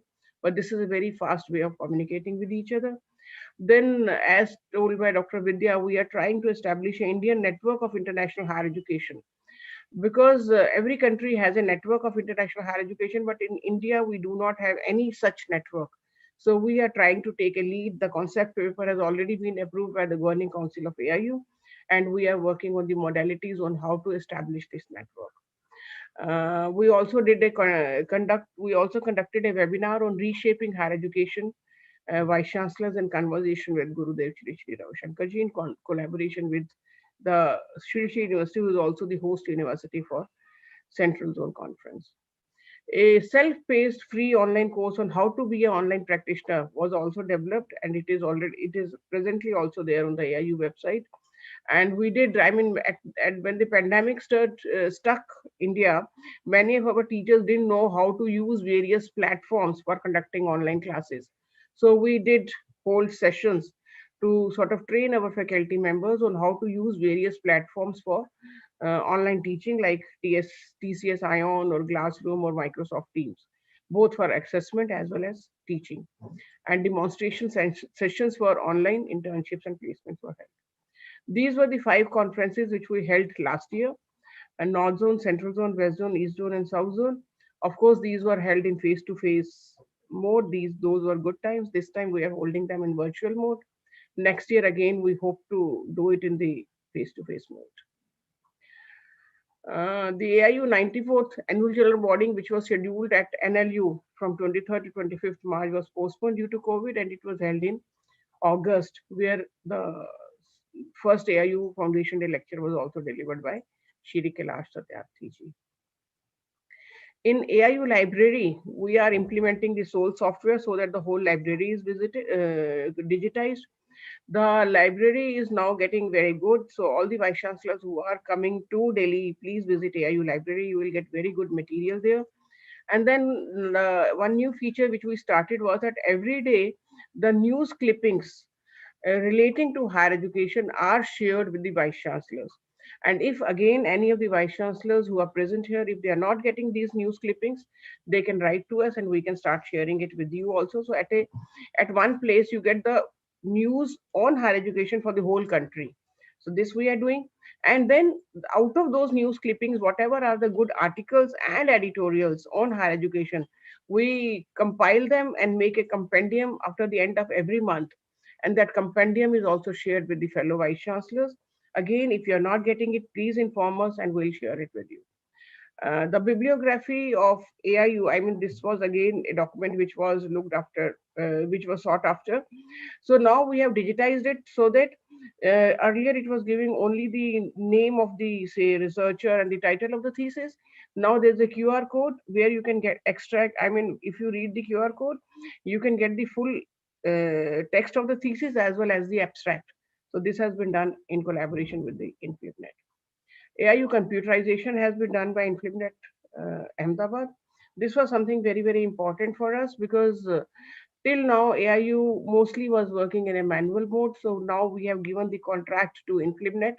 They are computerizing the entire activities of AIU, including whatever interaction we do with the vice chancellors. So for every university, we have created a login ID and password. A letter has been sent to all the universities.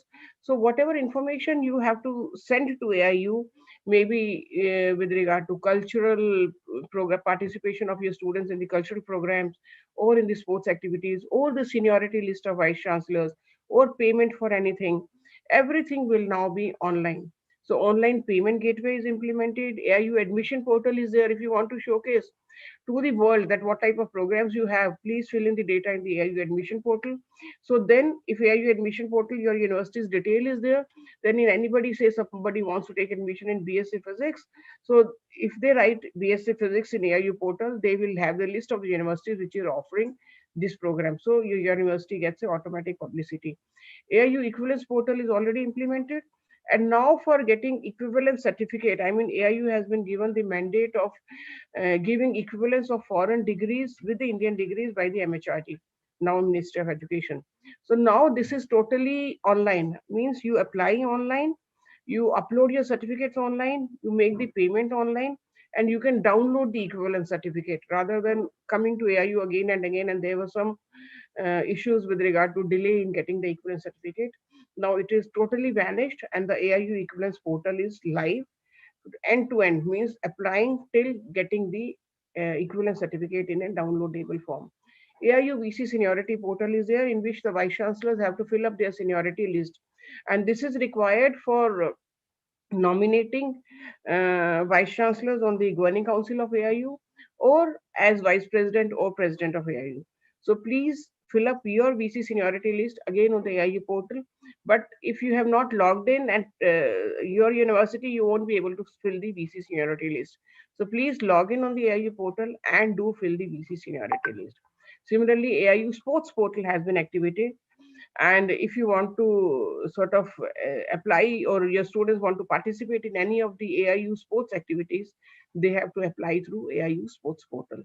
Now, AIU membership portal, youth affairs portal, and collaboration portal, they are in pipeline. And in collaboration portal, again, that will be a lot of interest to the member universities. That in the collaboration portal, we are wanting to ask you that what are the best 5 or 6 departments of your universities where you want to have national or international collaborations. Because foreign universities, when they come to India, they don't come to know that which university is good in which area. So if you write your areas in which you are the best, then it will be easy for the foreign universities to collaborate with you, and it will be easy for your university to collaborate with foreign universities. So in future, all the services of AIU will be online. This is with regard to internationalization that we have been signing. We have signed MOU with the NUS, which is a counterpart of AIU in Mexico, and with UUKI, again, which is a counterpart of AIU in UK. And we did workshops in collaboration with the UNESCO, and a Taiwanese delegation also visited AIU. These are the roundtables of vice chancellors, which we did on eligible enrollment ratio, on emergence of STEM education, on higher education and pursuit of excellence, and one on world university rankings, that how to improve the rankings, what the university should be doing to improve the world university ranking. These are various workshops which we did during the pandemic, mostly rather all in the virtual mode. These were the online courses. One QuedX, I would like to highlight that AIU QuedX portal is there for professional development of faculty, in which there are something like 100 courses for the faculty, all online courses, which the faculty can do for improving their teaching, effectively teaching, for improving their teaching skills. It could be presentation skills, it could be communication skills, it could be how to teach online effectively. So there are many, around 100 courses are there. So please request your faculty members to go through these courses because they are very good courses. Then AIU PRIA blended training program on fostering social responsibility and safe campus we had heard. These are the research publications, and I hope all of you have got these research publications. One was India Higher Education Profile 2018-19. Then a book on reimagining Indian universities is in the pipeline. It will come, but you must have received COVID-19 response toolkit for Indian higher education institutions. So this gives a step-by-step guide on how to reopen the institutions after COVID. Then book on protecting academic interest of students. I mean, the sharing of the best practices, what different universities followed to handle pandemic. That has been done. And we have done a survey on preparedness of Indian higher education for online education. And the report is being compiled, and maybe within a month you will see that report also. So these are some of the glimpses. And then these are the youth affairs activities which we held: the National Youth Festival, the South Asian Youth Festival, AIU Youth Affairs policy has been formulated. And one digital program which we did was Kuch Artistic Corona, in which around 2,400 students participated from 600 universities. These are some of the glimpses of the activities. And then we are very happy to inform that first Khelo India University Games was held in 17 disciplines in each university, and it was inaugurated by Honorable Prime Minister of India. So this was held in 2020 February, and the next one will be in 2022. Because of Corona, we had to skip 1 year, but in 2022 we'll be having the next Khelo India University Games. And these are the other events which we held. World University Sports Federation has introduced these events, and next Khelo India Games will be in 2022. These are some of the glimpses in which the President of India also invited AIU people to come, and I mean, he felicitated some of the players who were the winners in the World University Games. Equivalence certificate, I have already informed. For equivalence of PGDBM, earlier we were only taking care of NBA accreditation, but now 3 international accreditations from AACSB, AMBA, and EQUIS are also considered at par with NBA. So, and more than 2,000 equivalent certificates were issued in 2019-20. So, thanks for patient hearing. So, these were some of the activities which were undertaken by us during the previous years. And the floor is now open to the Vice Chancellors. But before that, I'll request the Vice President and the President to please say a few words.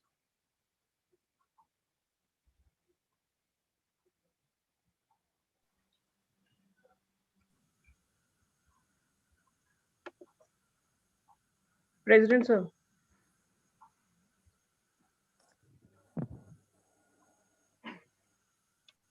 Thank you. I think you have briefed about the whole activities. Oh, I could see Mr. Vice President Thiruvasagam. Good morning or good afternoon. Morning, good morning, good morning. I've been wanting to see your face. That was not available for the last 2 days. It's okay. Good.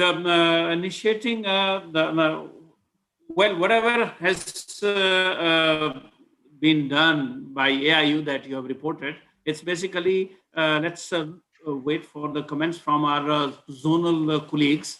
Maybe we can request Madam Rajita ji or others. What is it in the central zone that the 2 things separate for AIU that you have any issues? More important, I think I would like colleagues in central zone to debate about national education policy. Beyond these 4 points that you are there, what are the kind of implementation hiccups that you are presently facing? We are confronted with that. This is something, it should not be left to 1 or 2 days discussion. I am sure people have started thinking about, okay, how do I implement? More problems that are shared at this platform, probably we would be able to put up a very consolidated thing. So you have 2 things. One, what Madam Mittal has presented at the headquarters, what we have done. If you have any good suggestions, we can take up. Second, also spend time that this NEP period. We may not get that opportunity again. In implementation concerns, hiccups that many of us have, they do not come normally in sessions and presentations because it's been kind of taking more and more knowledge on different issues. Isn't it, Madam Mittal? Sir, one of the participants has indicated in the chat box that there is an issue with regard to getting e-resources from InflibNet. So they are saying that if they can be extended to the universities, this issue has been raised by many universities in past also. So I would request you to please send a letter to AIU requesting us to take it up with the government so that we can say that these are the issues which are being faced by our vice chancellors, especially the private universities. So we'll try our best to take it up. That's the maximum we can act as platform advocate for our member institutions. If you have concerns, standing. Yes, Yeah, Dr. madam. Tejpatji, yesterday, thank you so much for opening the floor to us, and firstly, compliments to Dr. Mittal, really for taking us through all the activities of AIU. I mean, we can experience how vibrant and dynamic the engagement has become. Yesterday, we made a request to Dr. Mittal. The afternoon discussion was about, the inability of private universities to get grants and have adequate representation for grants. So this has been one request we made yesterday, that if through AIU we can have a separate platform, because that doesn't apply to the central and state universities as much as it does to the private universities. So we would very much appreciate if AIU could facilitate a platform where, a multi-stakeholder platform. So, even including the corporate side and the regulators and all the government agencies. That would be a very valuable for us, because given the heightened focus on research, this is definitely one of the very critical bottlenecks that private universities like us are facing. So we made the request already yesterday, and just sharing with you as well. And Dr. Mittal, one request is also that there are so many ways in which universities can leverage the AIU properties, whether it's the website or all the other initiatives you have. Maybe sometime someone from the AIU office can do such sort of a small masterclass on this, and we could nominate the coordinators from our side, and people can understand it better, so that the purpose with which all these properties are intended can also be leveraged, and we can also get the benefit. But this is heartfelt compliments. This is really fantastic work. Shall I give my remark, madam? Yes, see, sir. I'm happy that Mrs. Rajita Kulkarni, the president of the SS University, very specifically mentioned AIU should give much importance for the private and deemed to be universities. Madam, you need not bother about that. AIU has a provision that the presidentship comes in rotation. Yeah, right now, my dynamic president, Dr. Tej Pratap, is from a government university. I am the vice president. I am going to become a president next year. I am from a private and deemed to be university. Such a way, AIU give equal importance both for state government and the private university as well. But doesn't mean my president is not bothering about private and deemed university. Definitely, he devotes much time and equal level of time to for the development of private university as well. But as you said, there are a lot of areas to be attended, especially to take care of the private universities. For an example, last conference, I requested vice chairman of UGC. I made a request. UGC is always asking the vice chancellors to start implementing the national education policy. Why not charities should start from home? Because there are two things. Straight away, UGC can give you a circular and notification. What is that? We must be thankful to the national education policy, in which it is very specifically mentioned that the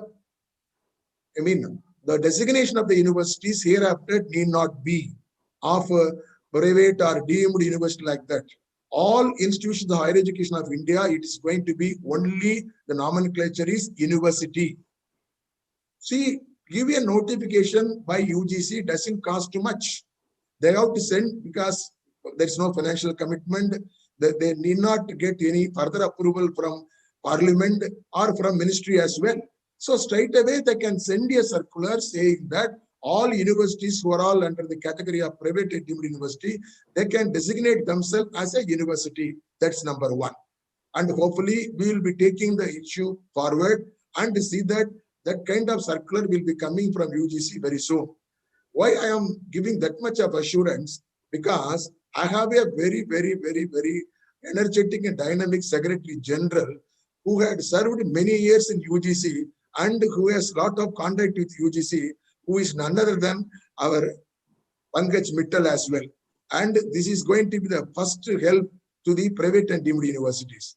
And the second one, as you correctly observed, that the funding, yes, until this time, that's a secondary level of treatment is being given by all the affected bodies, including UGC, DST, AICT and all. If at all any surplus of fund after allocating to central universities, state universities, they give fund to the private and deemed universities. As far as contribution in terms of research is concerned, no way private and deemed universities are inferior. As a matter of fact, on certain grounds, we exceed the state and private university. I am not hesitant to say like this because already I served 2 state universities. I had some government experience also. This is my 3rd university as the private and deemed university. So now that kind of circular also must come from the UGC or ministry as well, because it has been recommended by Kasturi Rangan, the national education policy. So now that also to be taken into consideration, the ministry or UGC must send a notification to all the funding agencies saying that as per the recommendation of the national education policy, the funding support must be given equally to government and the private university. These are all 2 major tasks. And the third one, what I am proposing to Secretary General Dr. Pankaj Mittal, yesterday when Dr. Jagannath Patel, the advisor of the NAC, during his speech mentioned that NAC has already established a cell under his leadership, Jagannath Patel leadership, just to ascertain and get feedback from all the vice chancellors, what kind of changes they want in the NAC manual, what kind of changes they want criterion-wise expectation in the future accreditation and grading. For which, what I am suggesting, he asked all the vice chancellor to write to his office or write to him as well. It's okay, vice chancellor are permitted to write to him.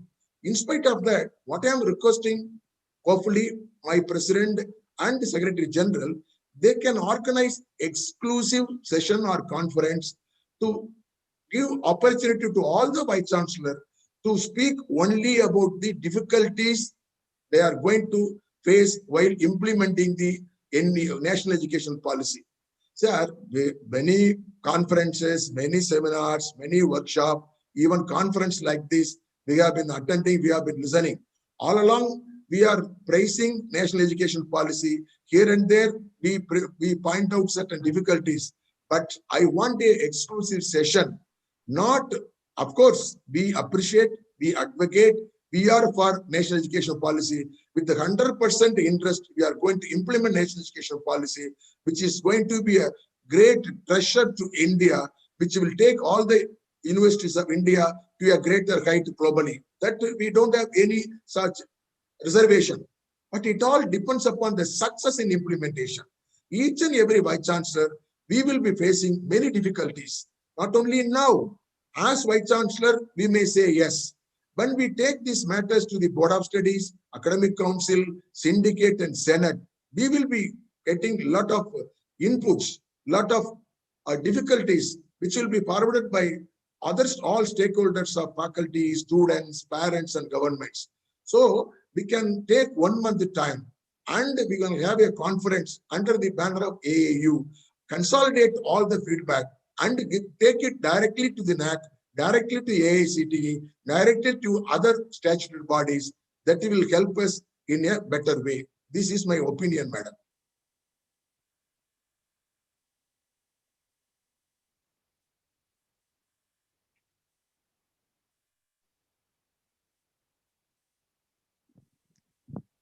Thank you for such an insightful session. Now I would request Ms. Gayatri Dhume, MC of valedictory session, to take charge.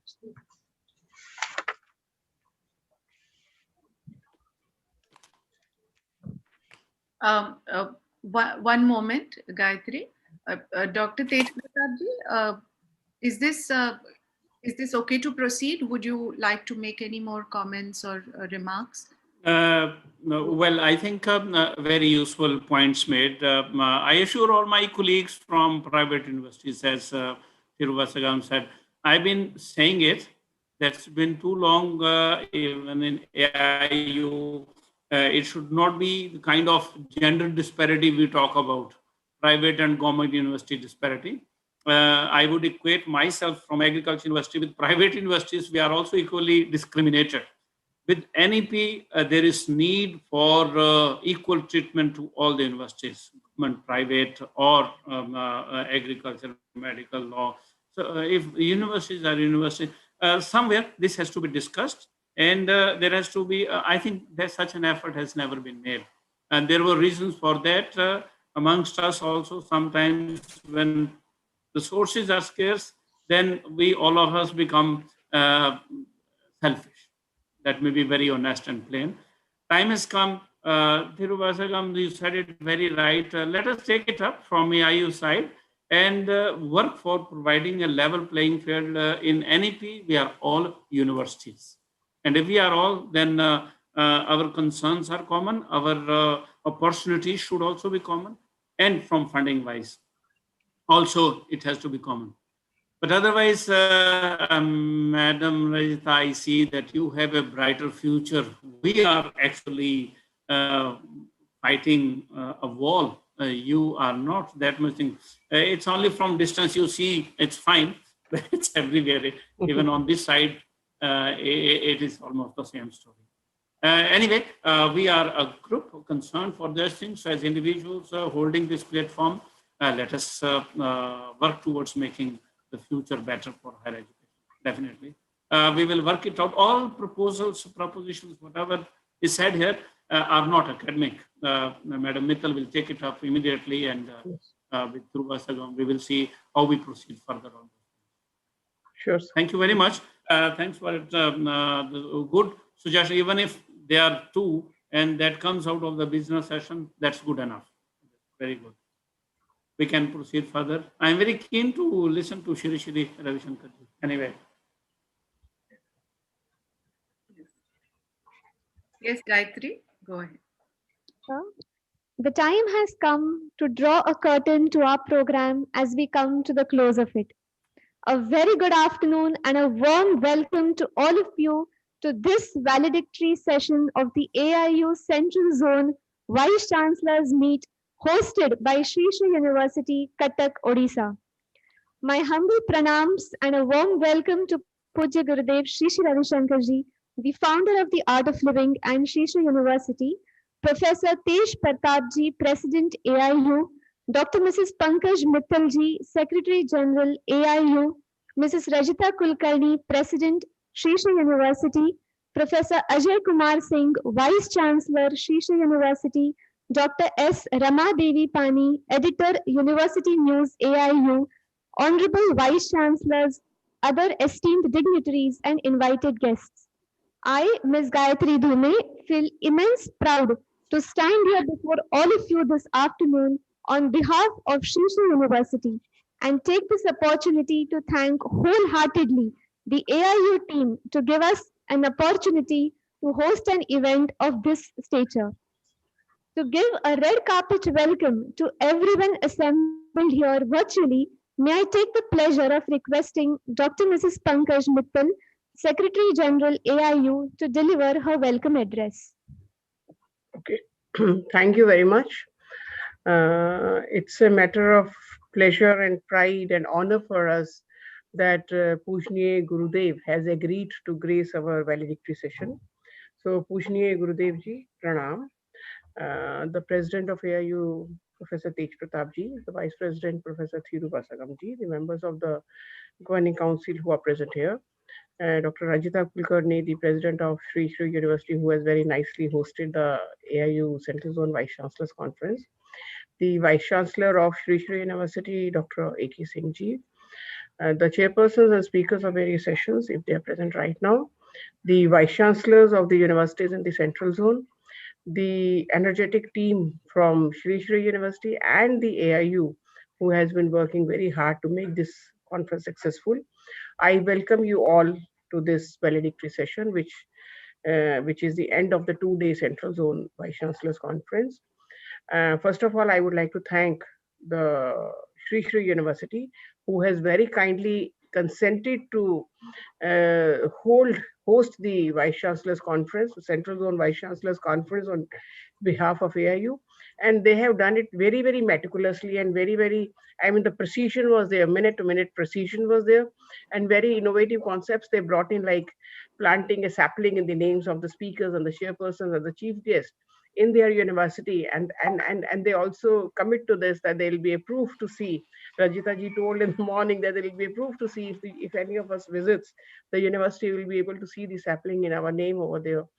And everything was done in a very, very nice manner. Thank you very much. So in the 2 days conference, we have been talking about the third paradigm of national education policy, that is promoting quality, research and internationalization of higher education.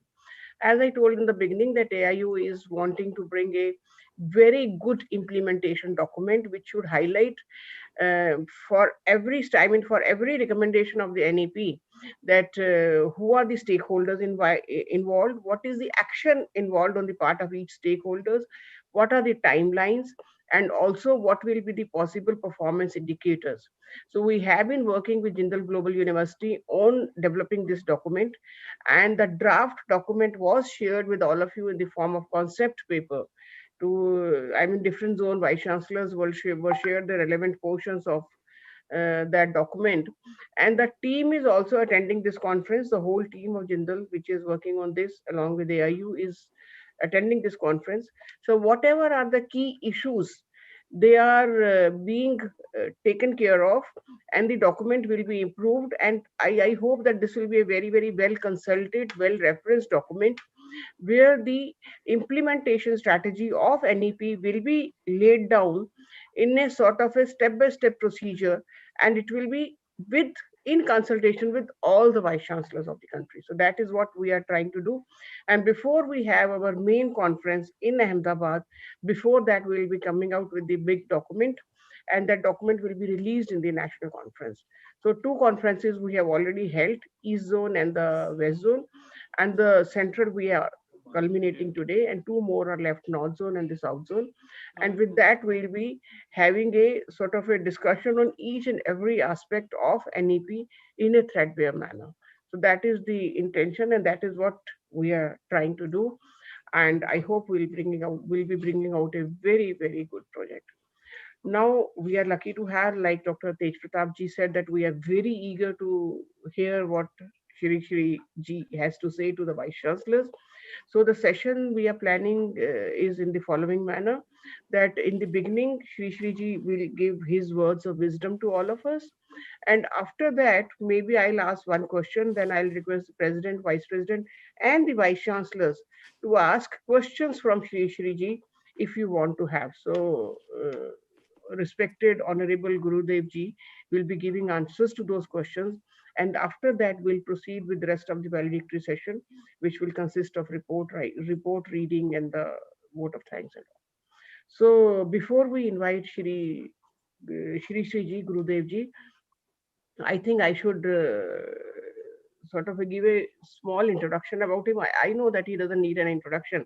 He's a person who everybody knows. I mean, whosoever is present here, everybody knows him. But still, as a matter of courtesy, I would like to give a brief introduction of Gurudev. Pujya Gurudev Shri Ravi Shankar ji is a globally revered spiritual and humanitarian leader. He was a gifted child from childhood, because Gurudev was able to recite shlokas in Bhagavad Gita and was often found in deep meditation at the age of 4. And he graduated with degrees in both Vedic literature and physics. And he has been a recipient of numerous honors and recognitions from country heads, president, governor, which also includes Padma Vibhushan in 2016, and highest civilian awards from countries like Paraguay and Colombia in 2012 and 2015 respectively. He has got 21 honorary doctorates from national as well as international higher education institutions. And Gurudev has been referred to as the ambassador of peace, because he has been instrumental in bringing opposing parties to the negotiating table.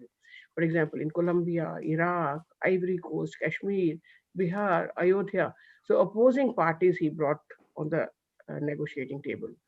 Gurudev has founded the Art of Living Foundation in 1981, which is much acclaimed. And the foundation was founded with the core commitment of eliminating stress and foster a sense of well-being among the people. The Art of Living Foundation, along with its sister concern, International Association for Human Values, has initiated a number of projects on education, environment care, disaster relief, rural development, women empowerment, prisoner rehabilitation, peace initiatives, and natural farming. In 2009, Gurudev found the seed of Sri Sri University to impart holistic and value integrated education in order to develop visionary thinkers with social consciousness to learn, lead, and serve. So I feel it will be apt to play a small video titled Love Moves the World to welcome Gurudev amongst the august audience. May I request the Dr. Mittal, Gurudev has joined us already. So okay. Sorry. So pranam Gurudev, pranam, and thanks for accepting our invitation to be here. Everybody is too eager to listen to you, and again, I mean, we are very, very grateful to you for agreeing to be with us today. That's very nice of you, Pankajji, and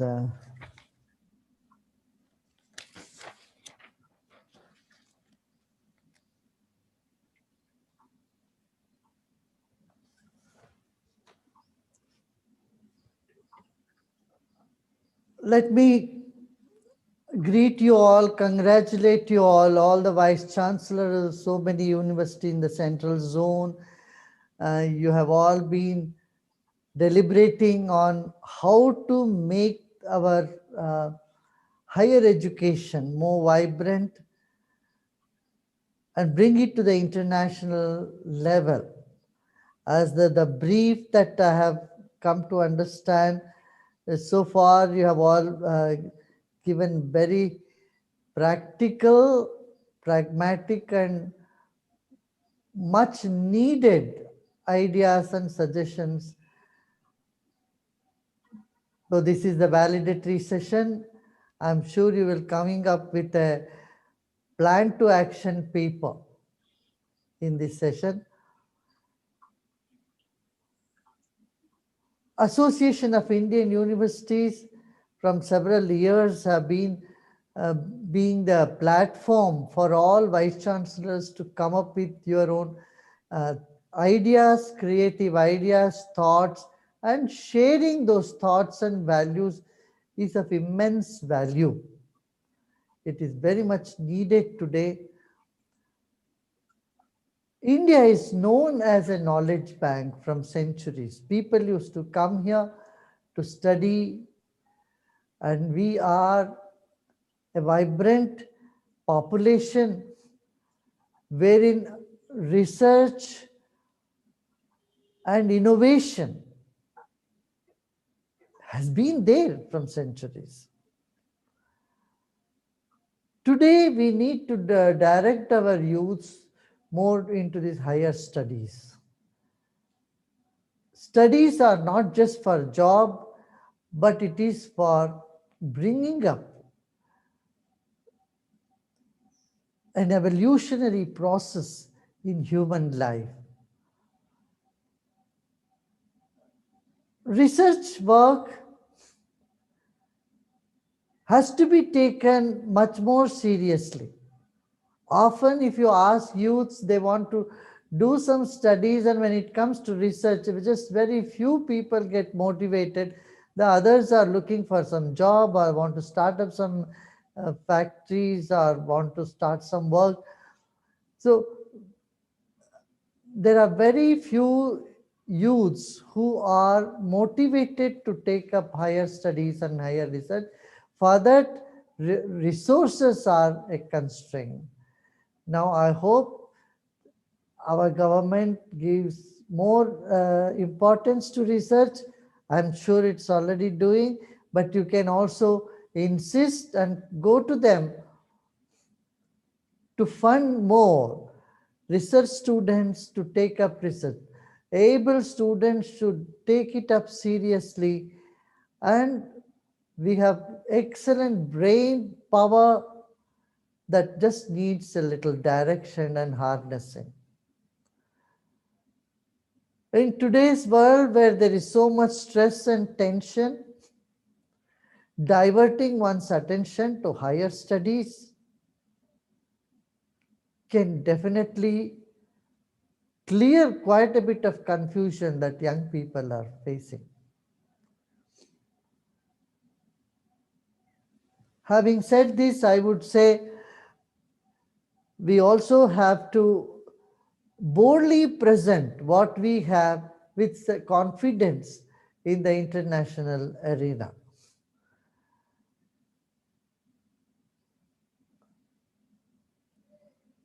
More and more students will have to take up higher education. We see that the employability of people who have done MA, MScs have gone down a lot, or master degrees. So here again, the research work can definitely give them a direction, provided their needs are taken care. In ancient India, people who would study mathematics, people who would study the pure sciences, they were given by the kings everything to support their livelihood. I was told, I heard from my father and my grandfathers that here in Mysore, whenever someone does any research in Mysore kingdom, they would do any research work on literature, Sanskrit literature, Kannada literature, or in any of the science or architecture, the king would supply to their home all that they need. A gentleman would come in Mysore city door by door to these scholars and ask them, what is that you need? What are your requirements? So the household will hand them over with a slip. Oh, these are the things we need. So they were provided those necessary items right away. Within 3 days, the king would see that those things would reach to them, and they had assured them, you should not worry about your livelihood, you should not worry about your anything else. You must focus your attention only on doing your literary work, your research work on whatever field you are doing. So this sort of empowerment and emboldenment and support for our research scholar would take our country a long way. Now, second thing is coordinated effort. Many times we find ourselves reinventing the wheel. One research has been taken by one university, then you will see the same similar type are happening somewhere. If there is a common platform to share our research work, for the sake of science, for the sake of literature, for the sake of art, architecture, whatever it is, these common platforms will also help a new student, like a research guide. Without a research guide, nobody is able to do the research. This sharing of information on the research field is also something that would be necessary, I feel. Though it is there to some extent, but I think there is a lot could be done to improve this platform for sharing information on this. And then and then inviting students from around the world, proper facilities, given proper facilities, and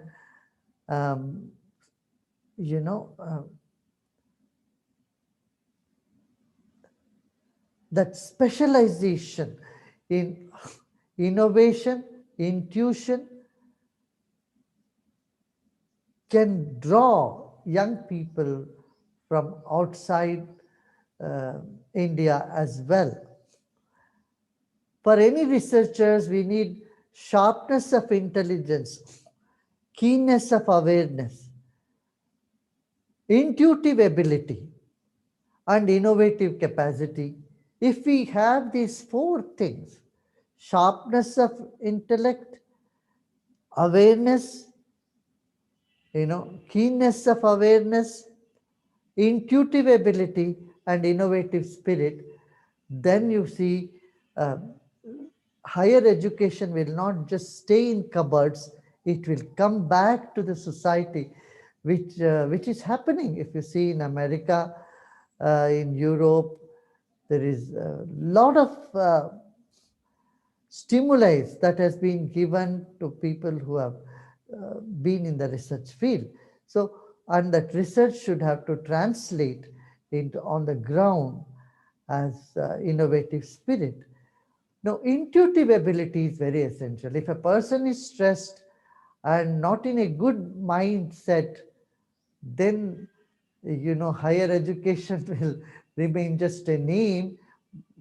So we have to see that people's state of mind is attended to. If we see big institutions like IITs and IIMs, where it's very hard for young people to get admission, after having got the admission, we see there is so much problem on the mental health issues. They are so stressed, and there are many suicidal incidents is also happening. Suicidal tendencies have increased among students. This should be reverted. This should be stopped at any cost. Don't you agree with me? The suicidal tendencies, increasing cases of depression, all this need to be stopped. So they have to see that their mind is fresh, alive, with so much stimuli around, with all the social media, everything. The original thinking aspect in the brain gets overshadowed. This is where I would say meditation can help people to calm down and tap into their intuitive spirit that is deep within us. Like on the blackboard, when you write something, you need the duster to wipe them out. So similarly, the mind, which is constantly bombarded with different stimuli, need a few restful moments. And this, I would say, is meditation. Now the meditation has become so popular world over. Though it started in India, we are not using as much as we should be using meditation here to calm the mind, to make someone very sharp and alert and happy. Meditation, as I say, is something which is not particular to any particular religion. It's a non-denomination. Like yoga, it's something beyond, sampradayas or traditions and customs. It should be seen as a science that is needed for inner development of human race. So with these words, I would say, if there is anything that we can all together do, I am there. And our Sri Sri University is also committed to bring the best of East, best of West to our population. That is the slogan with which we started the university. And let us all work together and make the population of this country and this world in general with higher standards of ethics, higher standards of innovation and human values. Namaskar.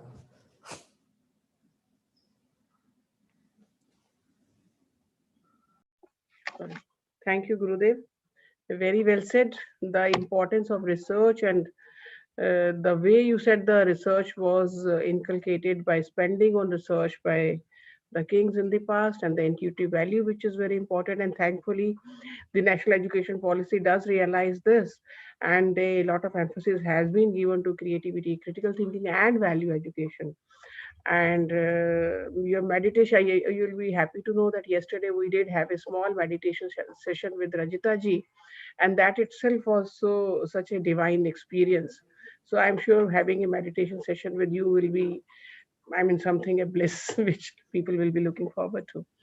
Gurudev, I wanted to ask a question, and after that, I'll request the other vice chancellors, and before that, our president and vice president, if they want to have any dialogue or any question if they have for you. My question with you is that you're talking about the way the students are not at rest, and like similarly, sir, our universities are not at rest because we all are running after the global ranking. And in every conference, everybody will say that not even a single Indian university is there in the world university rankings.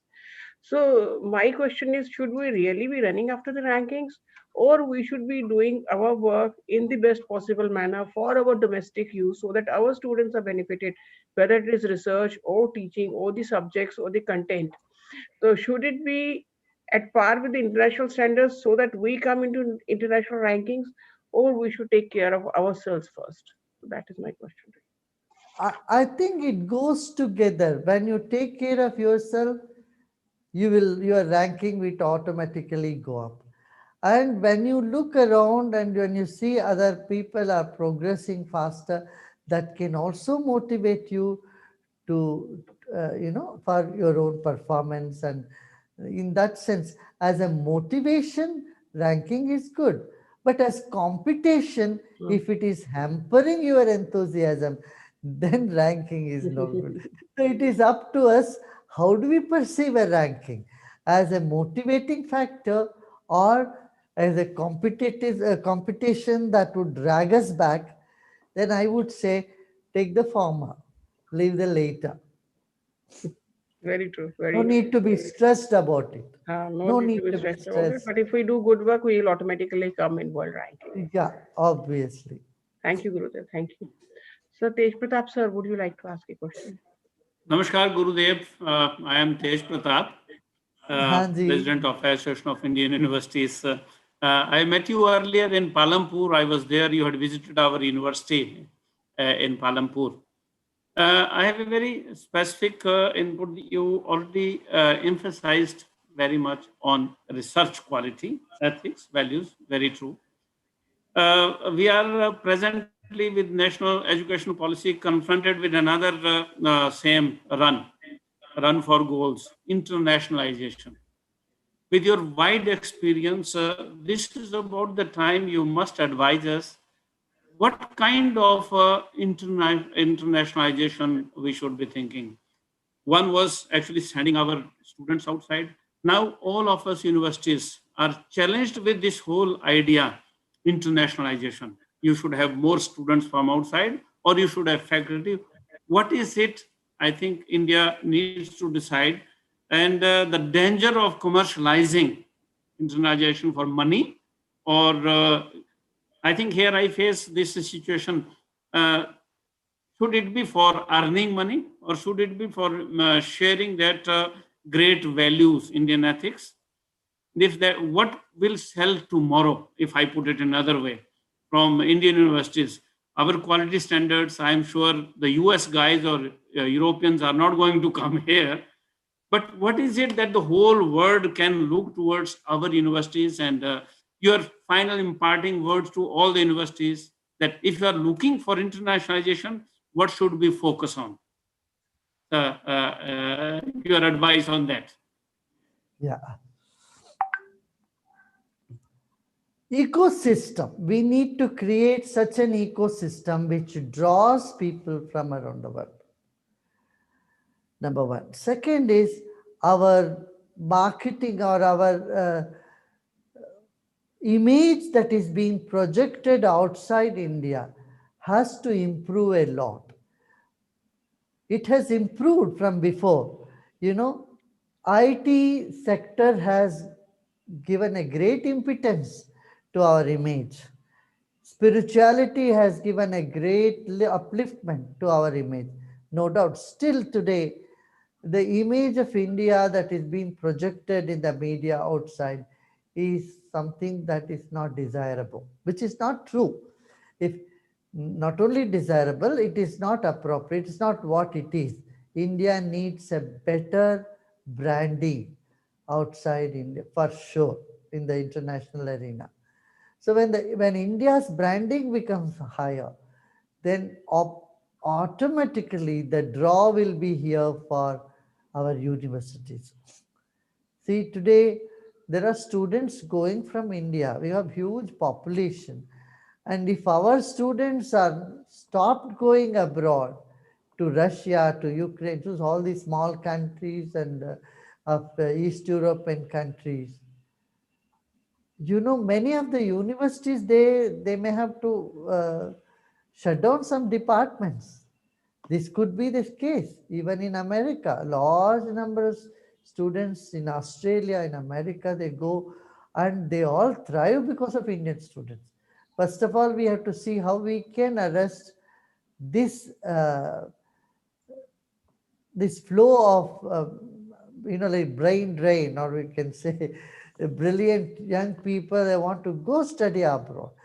That thing we should see how we can stop our own youths and give them even better quality education at what they aspire. Number two is drawing students from other nations. For that, we need to give them that similar facilities and ecosystem. That is necessary. And see, for example, to study yoga and spirituality, people come in big number. The same draw can happen even for science in this country. Same draw can happen for art, architecture, art, and fine arts, research work in biodiversity. Many subjects are there. We can invite them. We can invoke that similar response if we prepare ourselves and make our universities grading on our own in this country itself higher and better. Thank you. Thank you very much. Vice President, sir, Dr. Thiru Vasagam. Is he here? You have to unmute. You have to unmute. Sir, you are on mute, Dr. Thiru Vasagam. Yes, sir. Now it's okay. I am very much blessed to listen you, Guruji.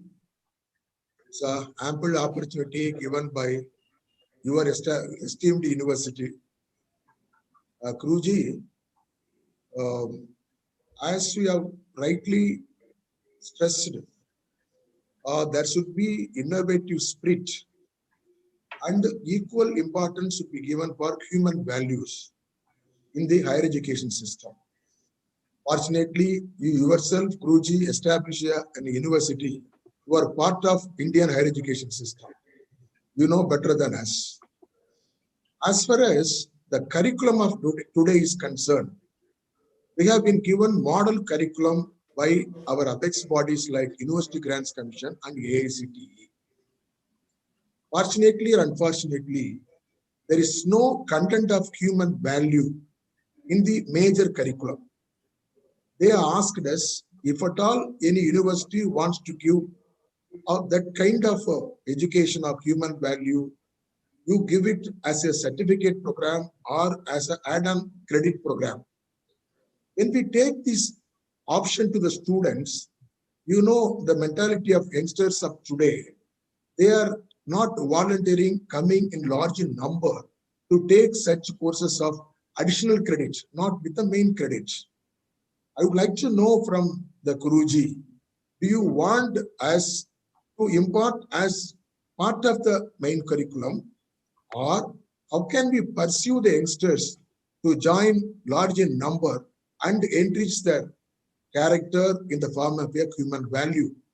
And one more, is it better for universities like us to establish an exclusive department meant for human values? I seek the opinion of Guruji. Yeah, let me start with the last thing what you said. Yes, see, we can start in every university a department for conflict resolution, international conflict resolution, connecting it with the international arena, uh, and peace education, conflict resolution, behavioral psychology, like this very different ways that we can think. And when it comes to inculcating the human value, should it be a separate one or should it be part of curriculum? I feel we should experiment with both. If we can introduce it as part of curriculum and see how the response are, I would say people will be more, in the beginning would be reluctant, but once they take it, they love it, they do it. I mean, the whole atmosphere changes them. That is one thing. And on the other hand, if you just give them as a credit for the course and extra marks, and we should see how much it is taken, because then only those who are very much into it will come to it, who have an interest, original interest in the value system. Those who have interest in value system, they don't need that education because they're already in it. And now who needs it is those who are not interested. In this sense, if we want to transform the atmosphere in a college or in the campus, I think the second one may be of some impact. We have to see that. We have to experiment and see. Thank you. Thank you, Gurudev. Now, Professor ORS has put in a request to ask a question. May I request Professor ORS, who is the Vice Chancellor of ICFI University? Professor Rao, you may ask your question. You have to unmute yourself. Yes. So, Namaskar, Gurudev ji. Namaskar. I'm so fortunate. I have attended your courses, the basic course and advanced course. I was personally benefited, and I would like to thank you very much. So today, Gurudev ji, in fact, you have highlighted the need for doing the research and relevant research, that too in a coordinated way with a common platform. That's an excellent insight that Guruji has given. So my query or my sort of request to you is, while a lot of fundamental research goes on in any way, it could be the common disciplines, like, in the sciences or social sciences, do you think that, there is a need for defining national problems, say common research problems? Because the research, a platform we should have, coordinated efforts we should have. At the same time, do you think that there's need to define our national problems for research? For instance, there was a disaster in the Uttarakhand, and so many people died, and so many people are kind of not at rest. And whenever the problem happens, when the disaster is there, momentarily for a few days, all of us feel that, oh, why it is happening? What can be done into that? And after that, maybe the memory fades away, and then we get back into our normal. And similarly, we have got problems that have been haunting us for a long time. The problems could be like poverty. The problems could be literacy. And all these problems, they need interdisciplinary research. To put together the technology, we got to look at the social sciences, and the politicians also have to get into that to implement them. My request to you is, do you think that as a nation, a country like our side, with the kind of intellectual caliber that we have, should we not define the national problems first? Otherwise, today what is happening is the kind of research that is happening is, everybody is working in their own way. A unified research, a kind of, a coordinated, a common platform for that. I think, do you think some need for that? In fact, this is something you see in the United States when the US was going through lots of problems. That time, John F. Kennedy has given a national kind of a mission. He said, sort of will put a man on the moon. That time so many problems were there. But at that point of time, the entire country rallied behind.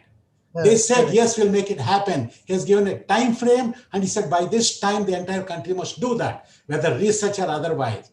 Sort of that way, like, in fact, my kind of a request to you is, can we identify some problems like that? And we should say that the government is spending a lot of money. The outcomes must be defined. Give a time frame to solve this problem. Maybe you take 5 years time, 6 years time, 10 years time. These are the milestones. In these milestones, the entire country must solve the problems. And within that, as Gurudev ji has mentioned, that instead of repeating the same research, this kind of a thing maybe can be allocated, saying that maybe sort of these are the universities that are part and parcel of this. This is a query to you, sir. Yeah. I agree with you. I agree with you. We need that. We need a common platform. That I have already said. The scope is, there is tremendous scope in this country for research. We have such a huge population, and of course, with such a diverse country, with such a diverse landscape, the limit is sky. If you go on that higher education thing and on different disciplines and then bringing them together and what's good for the country, how we can make everything work better, all this needs coordination. As you correctly said, we definitely need to do more coordinated research work, which would, help people in this field, so they don't have to reinvent the wheel all the time. And anyway, working in isolation will not be as beneficial as a coordinated effort. I totally agree with you. We need that. Of course, we need an individual thing also. You can't have everything all the time coordinated. We have to have both systems should go together, I would feel. Namaskar.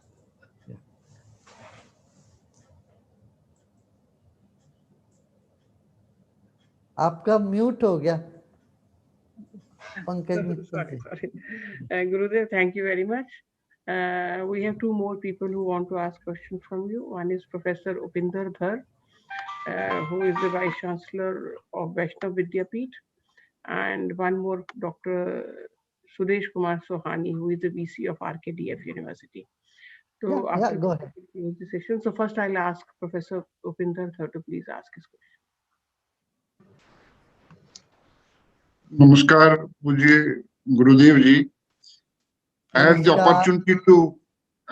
opportunity to meet you in 2008 when you had visited our university, Nirma University at Ahmedabad. I was director of Institute of Management that time, and I had the opportunity to meet you in person. Now I am in Indore. Sir, Guruji, I have a specific question. As you just said, that our country is very vast. Today, we have around 1,000 universities in the country and 40 to 45,000 colleges. And there is wide diversity in terms of the quality of education. On one hand, we have institutions which are good. They are good in terms of infrastructure. They are good in terms of faculty and other resources. On the other hand, there are institutions which are not good at all. They don't have infrastructure, they don't have faculty, and so on and so forth. Now, concern is quality of education. How to meet this is a big challenge for us. Or should we make any specific effort? Is any specific effort possible, or we should learn to live with inequalities?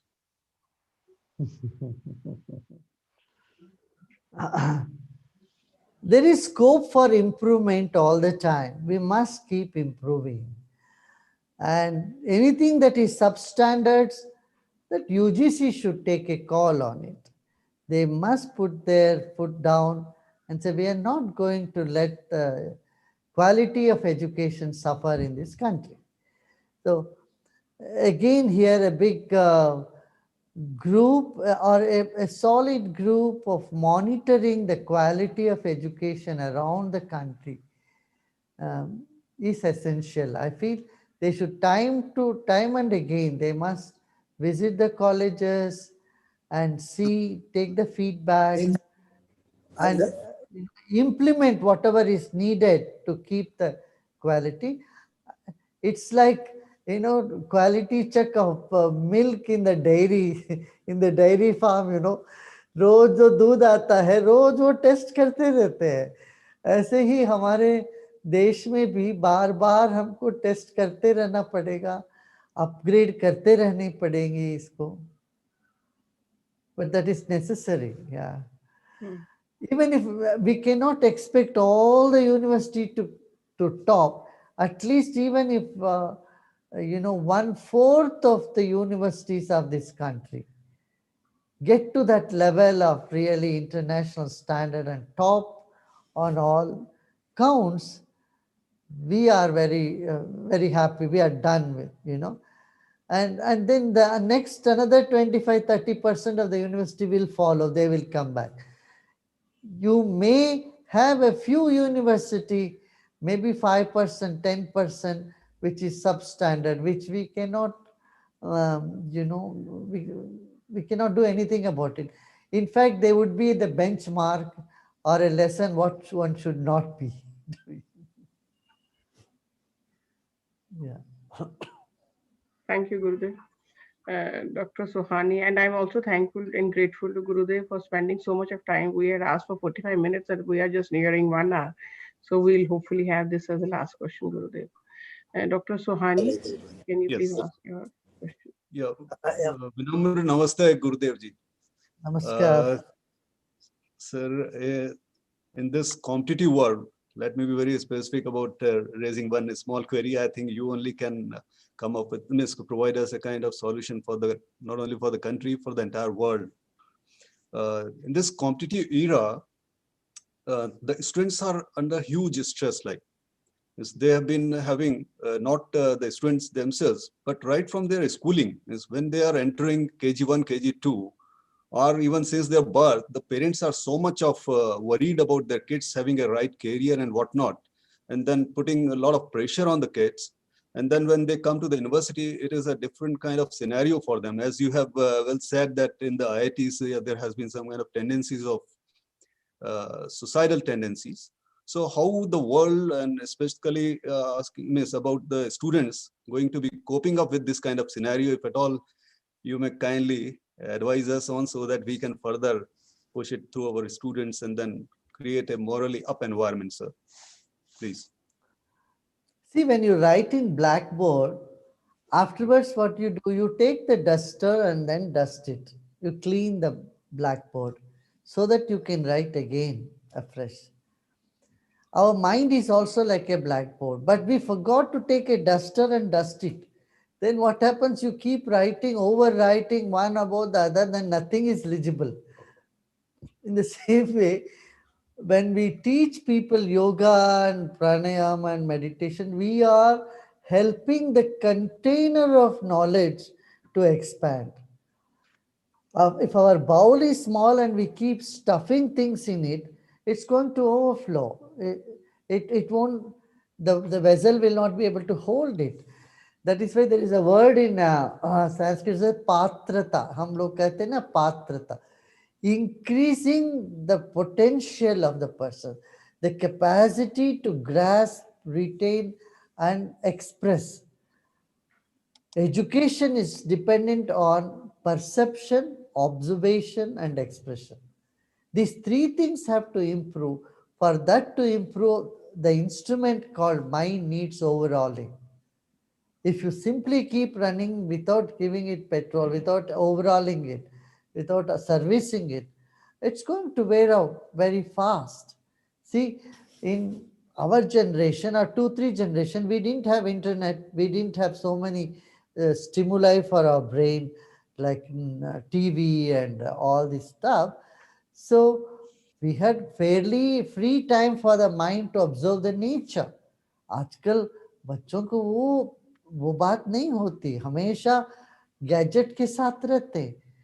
when they take some time away from gadgets and they do some breathing exercise and calm their mind, a conscious rest or meditation, what you can say, restful alertness, can change the brain structure, can increase the gray matter in our brain, will remove the lesions in the hippocampus of the brain. These researchers have shown these benefits. So we must see that these children do yoga, do breathing, do meditation. Then they feel very fresh to grasp, to assimilate, and to project better. Wonderful listening to you, sir. Gurudev. Thank you. Thank you, Gurudev. Thank you very much for your benign presence here, for guiding us, for your blessings. We are really grateful and obliged. Like as mentioned by Dr. Anant, we need a balance of IQ, EQ, and SQ if we really want to give holistic education to our students. So thank you, Gurudev. Thanks for being. All the best to all of you. Let me congratulate you all. You are doing great service to our population and keep doing your work. Thank you. Shanti. Namaskar. Namaskar. Thank you, Gurudev. May I now request the host university to take it forward, please?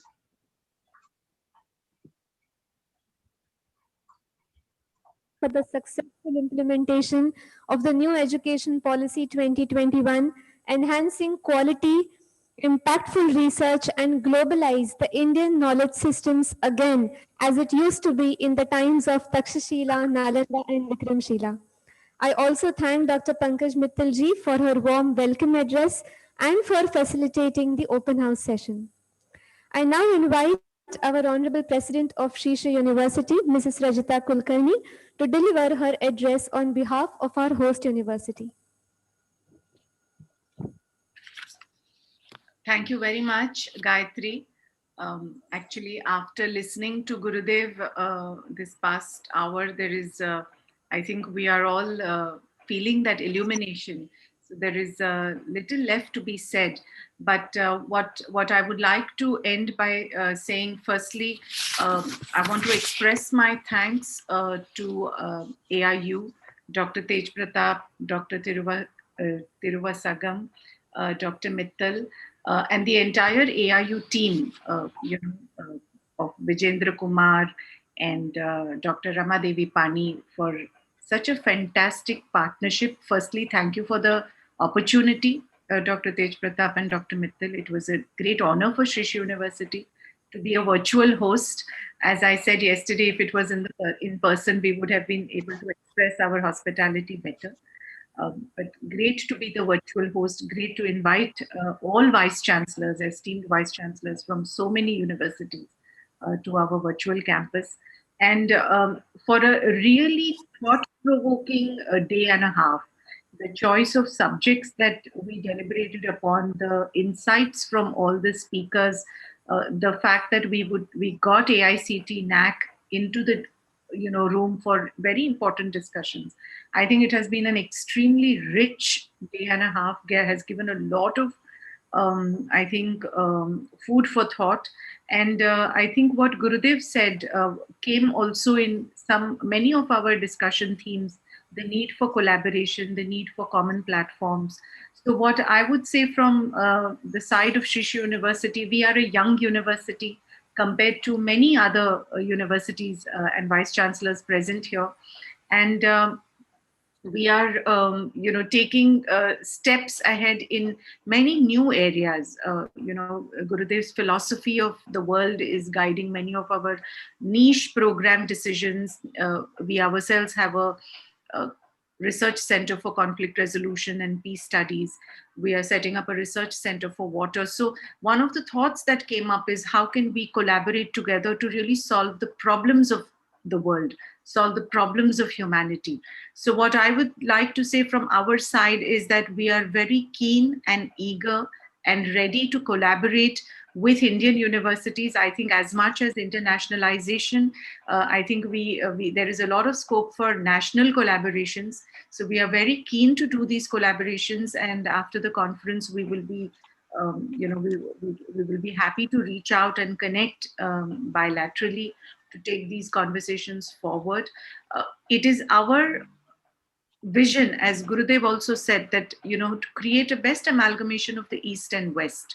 So how can we bring contemplation, meditation, yoga, spiritual practices, the knowledge of Ayurveda, which is the gift of our country, the gift of the East, and combine it with the cutting edge knowledge, innovations and disruptions that are happening from the West. We brought osteopathy from the West to the East. I'm told, one of the first in Asia to start a school of osteopathy. We had to start creating the knowledge about osteopathy, create the demand for it. And now as our third, fourth batch graduates, people are seeing the effect of this alternative medical stream. So combining what the best that the West has to offer and East has to offer will continue to be our guiding principle, and we will continue to work on that. I want to really congratulate Dr. Mittal, yourself personally, because in the platform after platform where I get a chance to either engage with you or hear from you, it conveys the dynamism and the proactive approach that you are driving at AIU to support the universities. And I think all of us are really grateful for that. And I look forward to supporting AIU more from Shish University side in helping you, do your, drive your agenda better. So I want to thank all Vice Chancellors for visiting us. We are a unique university campus, Dr. Tej Pratap. Our campus has many quarries. So it was a quarried land that we sort of inherited. And all our auditoriums are 100, 150 feet below ground level. So I think the next in-person national meet also, I think we must have held it in great locations, but never underground. So that is our invitation to everybody to visit our campus. And thank you once again to also the Shri Shri University team. Very well done, Gayatri, Mani, Pankaj, the entire IT team, Dr. Kalyani Samantrai, who became the red thread, the rapporteurs, supported very well by our esteemed, leadership, our leadership team, Dr. Ajay Kumar Singh, Vice Chancellor, and Dr. B.R. Sharma, Executive Registrar, and the entire team. We are the host, I won't take everybody's names, but well done by the entire team. So thank you very much. I personally, after a long time, attended a whole 1.5-day conference, session after session in person, and it was very, very enriching. And look forward to being in touch, look forward to collaborate. Namaste. Thank you, ma'am, for your short yet inspiring words. I now request Professor Mrs. Kalyani Samantrai, Head Faculty of Arts, Communication and Indic Studies, Shri Shri University, to present the rapporteur report.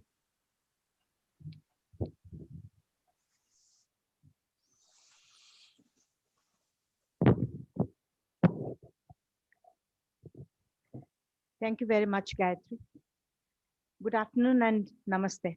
It's a privilege on my part to present the report of this two-day conference of AIU Central Zone Vice Chancellors Conference held on 8th and 9th February 2021. So, and it was hosted virtually by Sri Sri University, Cuttack, Odisha. The theme of the meet has been promoting quality research and internationalization in higher education. Honorable Governor of Uttar Pradesh and Madhya Pradesh, Srimati Anandiben Patel, graced the inaugural session as the chief guest. Dr. Arun Kumar Sahu, Honorable Minister Higher Education, Government of Odisha, graced the occasion as the chief, joined as the guest of honor. Mrs. Rajita Kulkarni, President Sri Sri University, welcomed the delegates at the beginning and set the tone of the conference through her speech.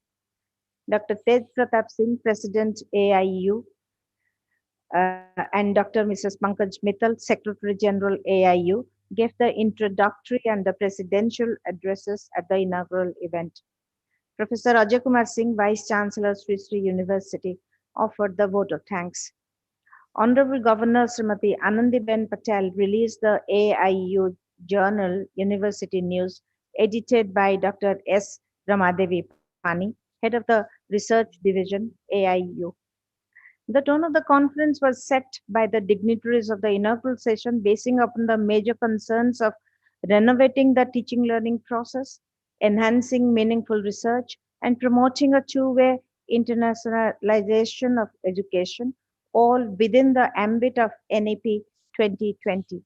The three themes, as is obvious, were not treated as standalone concepts and practices. Each one merged into the others, engaging the other themes, and in turn getting invigorated in the process. Consequently, the points of view and the discussions quite overlapped in their application to all the mission points of this conference.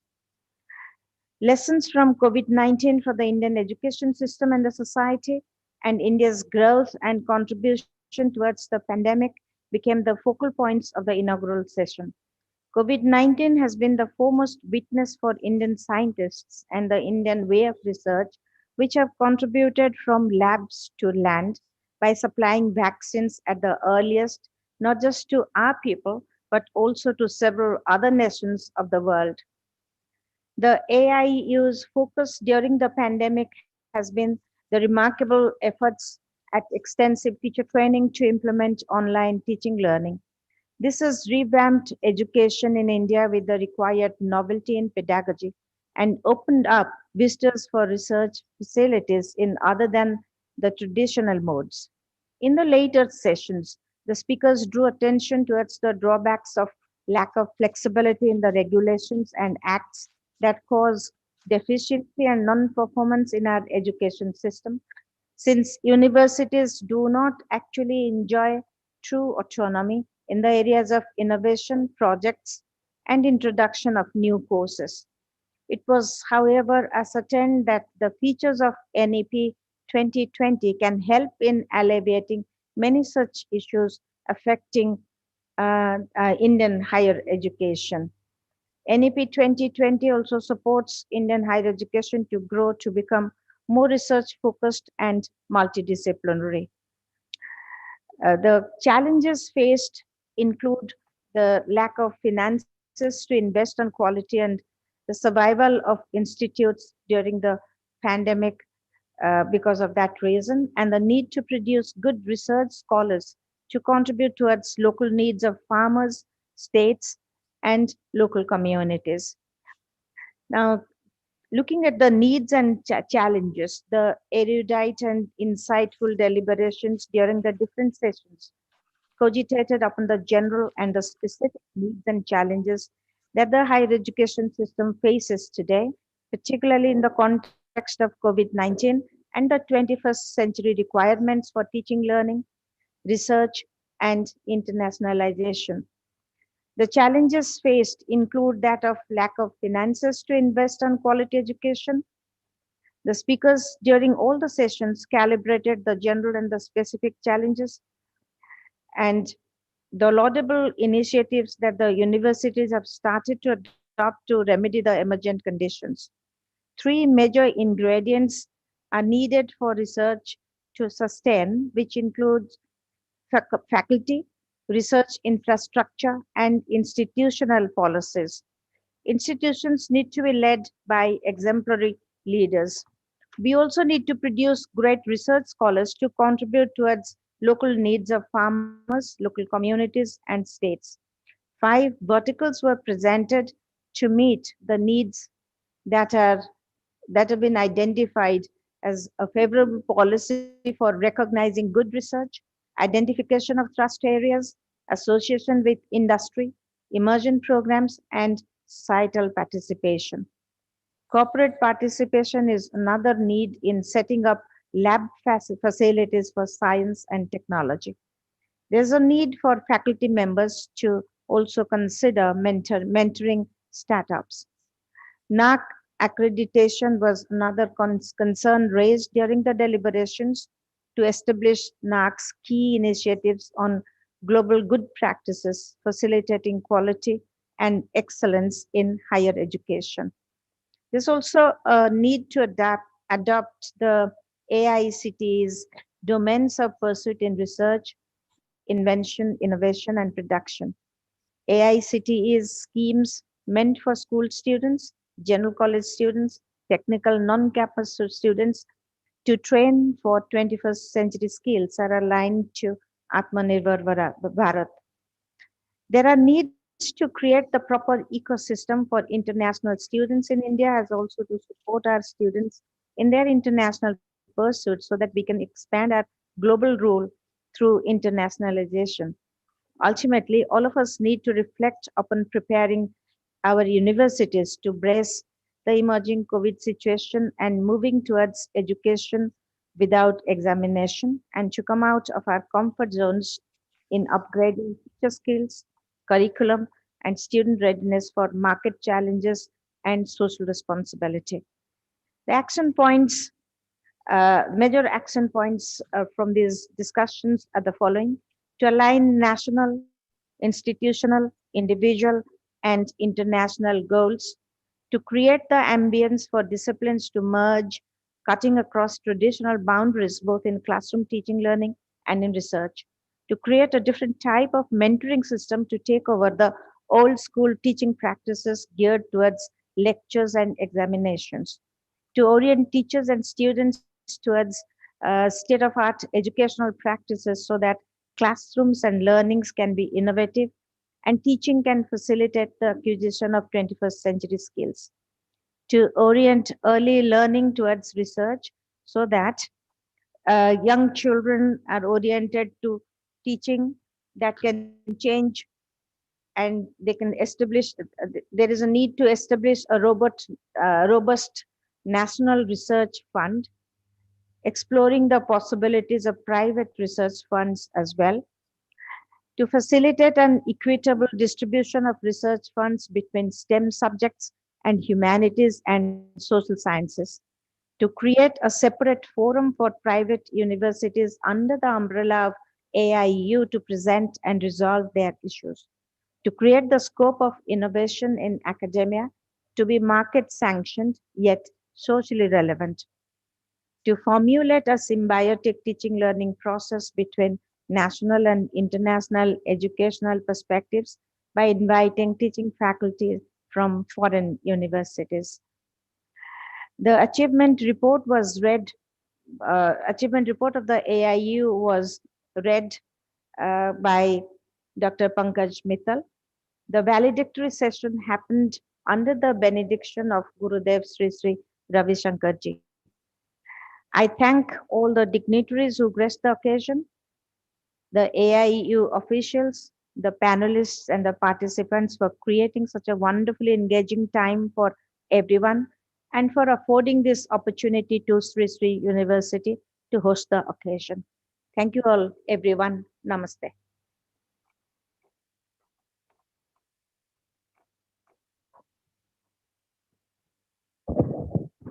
Thank you so much, ma'am. I'm sure the last 2 days have been very insightful and valuable. We would like to hear a short feedback from our attendees. I request Professor Mahendra Reddy, Vice Chancellor, ICFA University, Hyderabad, to share his experience.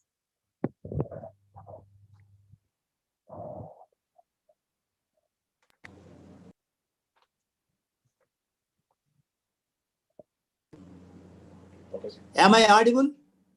Yes, sir. Good afternoon, Professor Pankaj Mittal, Professor Rajat Kulkarni, Professor Ajay Kumar Singh, Professor Tej Pratap, Vice President, then Dr. Rama Devi, distinguished Vice Chancellors, ladies and gentlemen. I thank the organizers for giving me the opportunity. All the 4 sessions were excellent. I attended all the sessions because I had 2 meetings which I scheduled were cancelled, and it helped me to attend all the sessions. The first on AICTE and NAAC gave very important, valuable information the AICT speaker, Mr. Neeraj Saxena, spoke about Idea Labs,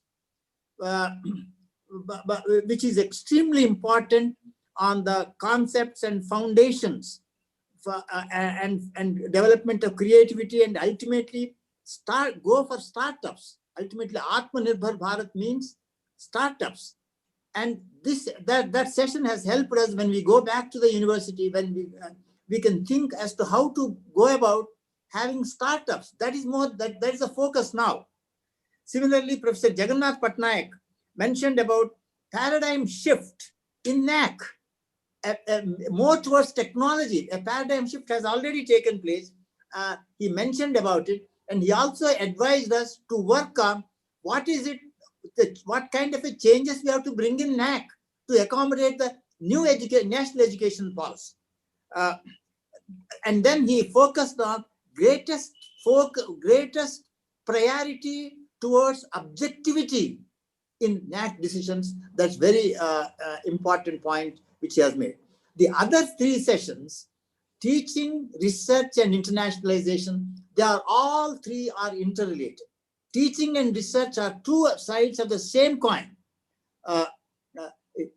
Internationalization helps teaching, internationalization helps research. In that sense, I congratulate the organizers, Dr. Pankaj Mittal, for choosing such a theme.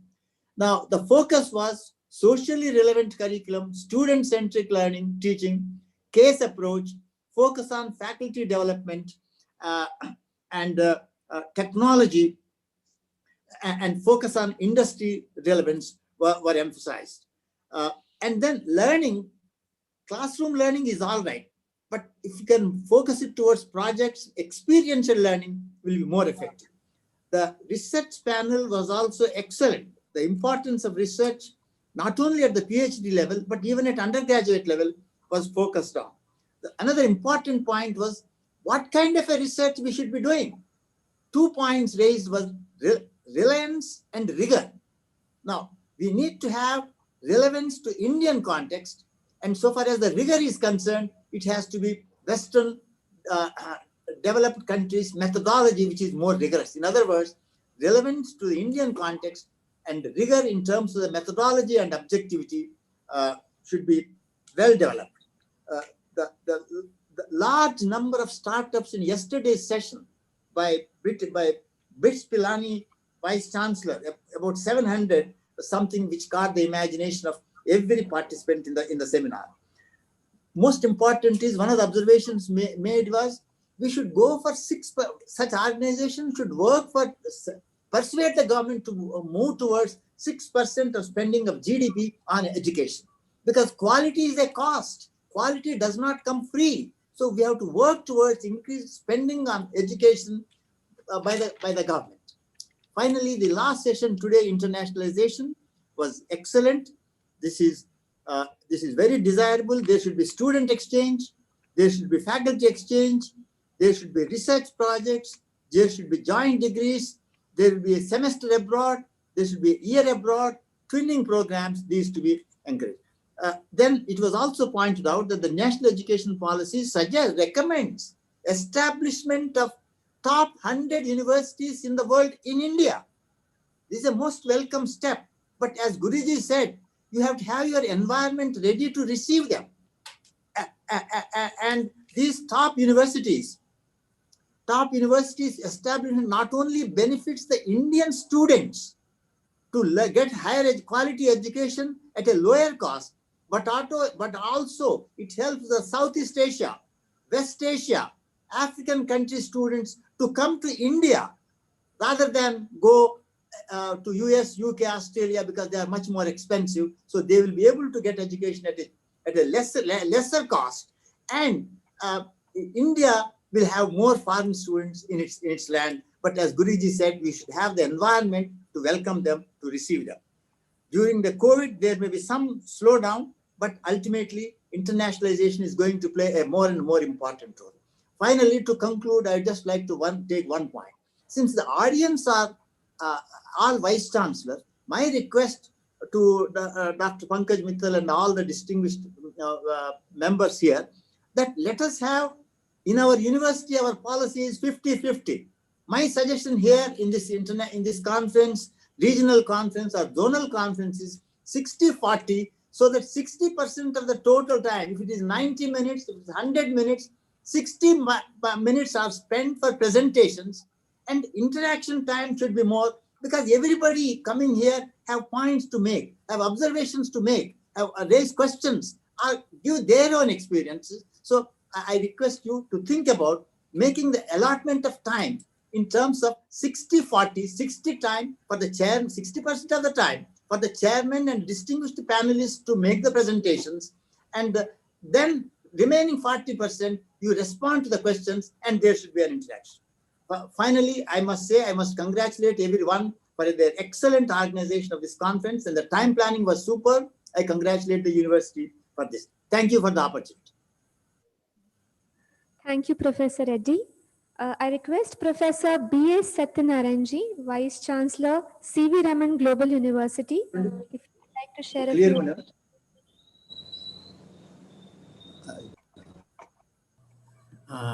Good afternoon, everyone. I think I would like to thank EAU for, first of all, giving us this wonderful opportunity to be present in this conference. I mean, I honestly did not plan to be present for all the 1.5 days, but every session was so engrossing that I think we were literally forced to be here. I mean, without even missing a minute. So it was a wonderful, and I wouldn't want to repeat anything that others have already mentioned because enough things have been said.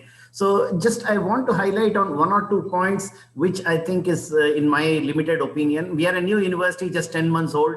And I'm happy to say that, I mean, most of the issues that are being raised in NEP and STIP, we are proactively trying to implement, whether it is bringing in skilling, whether it is bringing in multidisciplinary approach, bringing research into education. So, but then the key requirement I would request AIU to especially facilitate, because the presentation here was so very good here, listening to everybody, is that how do we develop, I mean, a better orientation on assessment for the skills or the needs of the 21st century, or focus on research? Again, the questions were mentioned. So maybe as far as research is concerned, I think we don't have to think anything beyond if we simply look at the sustainable development goals that look at all the necessities that every one of us to day-to-day necessities. So maybe that gives us enough direction to do research, whether I want to do it for local, global, or national. So that's fine. But teaching and especially assessment, because it is going to be student centric, and it has to be now student has to be excited about the education, create the joy of learning.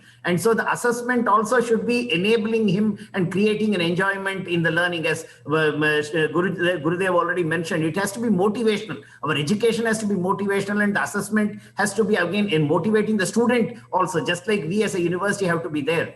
So can we truly create assessment norms and educate our teachers?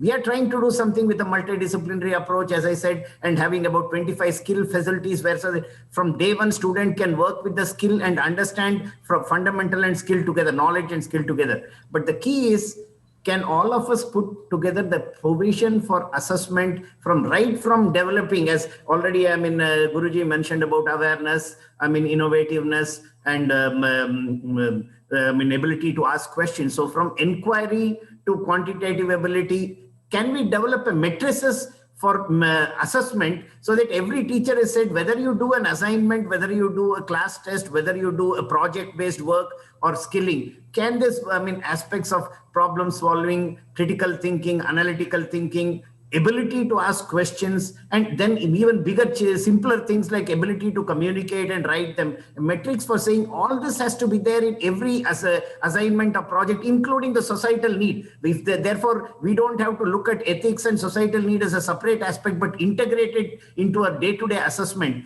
And from there, go to, again, say, global issues, and I mean, say, creative thinking, innovativeness, and all of them as other parameters, so that they're all linked and all with the ability to do integrated, I mean, assessment, integrated approach of learning. So if we can make a matrix and also train people to assess, I think we will be in a more position to truly assess students from, as Professor Sharma also mentioned yesterday, from to know to do, to actually to understand and also communicate and be in a position to be problem solvers, or people who can develop new solutions, or people who can actually be creative and innovative, whether it's a project, product, or a service. So I hope, with this wonderful suggestions, if we can truly come, because whatever the syllabus, if the assessment is wrong and it is still for rote learning, everything goes waste. So my only request is that, can we truly, put all our brains together to create a great set of assessment processes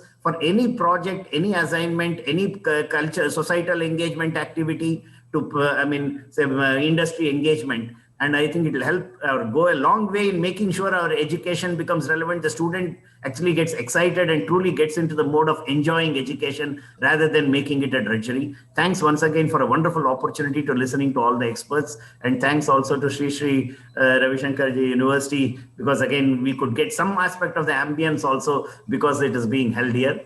And I thank Dr. Ramadevi for also giving me an opportunity to share one or two of my points. Thank you once again. Thank you so much, sir, for your words. I now request Honorable Vice Chancellor, Sri Sri University, Professor Ajay Kumar Singh, to share his remarks.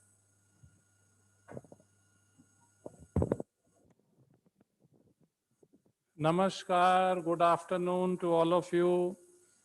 My heartfelt thanks to Puja Gurudev, Shri Shri Ravi Shankar Ji, for sparing his valuable time and delivering the valedictory address and answering all the questions which opened up new vistas in our minds in the AIU Central Zone Vice Chancellors Conference on promoting quality, research, and internationalization in higher education.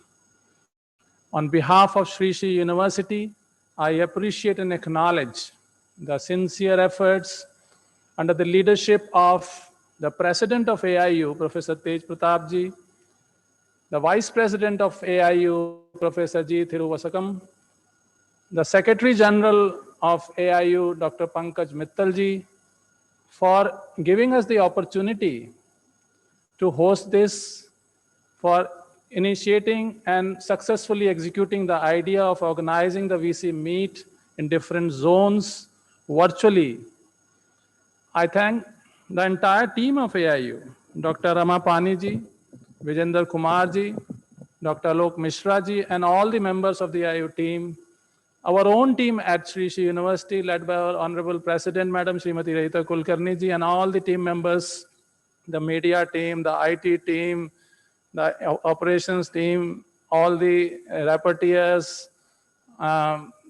people who participated in different sessions as MCs, Master of Ceremonies, and others. I would like to share my thoughts with this august galaxy of intellectuals and hope that with the help of Association of Indian Universities, it would reach to the policymakers, both at the level of central government as well as the state government. On research, I would like to start with, like we have corporate social responsibility as 2% in the Companies Act, wherein now every company is supposed to mandatorily allocate and report what happened with that money. Can we think of a system that 2% should have some allocation out of that, maybe 50, 25, 10%, whatever we want as the output of the research? Depending on that, we should commit ourselves that the corporate should become partners in the research. Let them create opportunities where the problems of the industry is solved by the researchers who are in the academic world. This would create a new ecosystem in the field of research. And I also think global portal should be created for all the stockholders, not only the corporate world. Let the society, because it was discussed in the last sessions, that the research should have meaningful impact. It should solve the problems of the society. So let there be a global portal for all the stakeholders to post their problems, their research questions. And let the university people, let the students of the university, let the faculty members of the university listen to those, talk to them, read those, and come out with solutions which are meaningful to the society at large, to the industry and business, and so on and so forth. It would create a symbiotic impact. And another aspect of publication of research which requires access to Web of Science, Corpus, etc., I would request Association of Indian Universities or any other body at the national level to provide access to these databases as being member of, say, AIU or something like that, so that each university doesn't have to buy the access to these databases, the softwares, the plagiarism testing softwares like Turnitin and so on. So like in a university, we have seen that different departments buy software, but when you negotiate at the university level, the cost to the university goes down. So similarly, at the national level, if we have something like this, that all our member institutions of AIU are entitled to have access to these, then a lot of problems in research would get solved. And even those universities who can't afford to subscribe to these, those researchers will also get benefit of this. So if we want to really have inclusive growth model in research, then we need to have all this. Researchers should engage themselves in solving the problems, not only worried about patents, copyrights, and trademarks. And there is, a debate between should we have copyrighted things, should we have patented things and all that, or should we have open source softwares and so on and so forth. So if we want research to really go beyond just IPR protected research, we need to encourage these aspects also. In publication of research, we also talk about publication bias, which is based on citations or different kind of things. Meta-analysis is based on whatever quantification of studies. Studies are quantified in different parts of the world, which is being published nowadays in top-tier journals. But then it also has a bias, because the kind of knowledge that exists in our Bhagavad Gita and all the other scriptures, that is not available in the quantified form. So we need to have qualitative research also.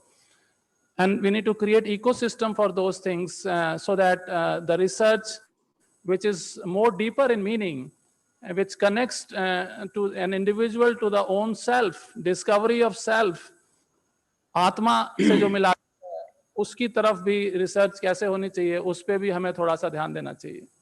Second is the internationalization that I would like to talk about. Different aspects of internationalization have been discussed in the session today also, and they were very thought-provoking. I would like to bring on the table one more aspect of that. I would use Sri Sri University as a case study to be considered. Sri Sri University has been founded, as you know, by Pujya Gurudev Sri Sri Ravi Shankar Ji, who is the founder of not only Sri Sri University, but Art of Living, which is present in 156 countries. And it has more than 40,000 teachers around the world. Imagine, if Sri Sri University is allowed to have online education,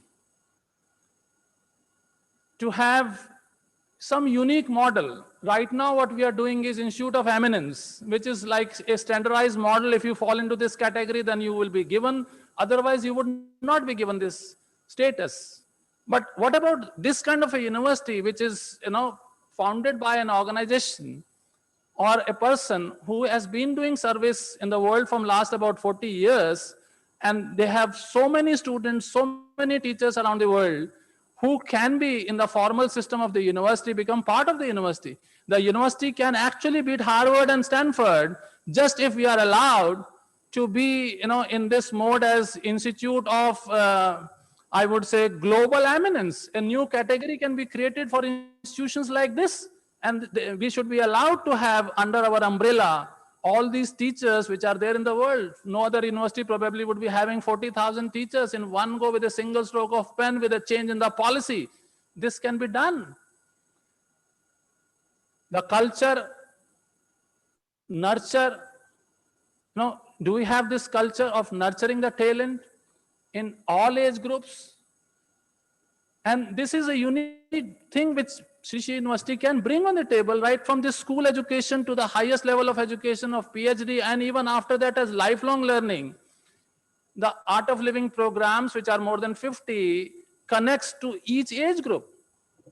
Can't there be a system where from the school itself, we have intuitive intelligence program, which opens the frontal lobe of the brain, and the children are educated in a manner that they are of a different breed altogether.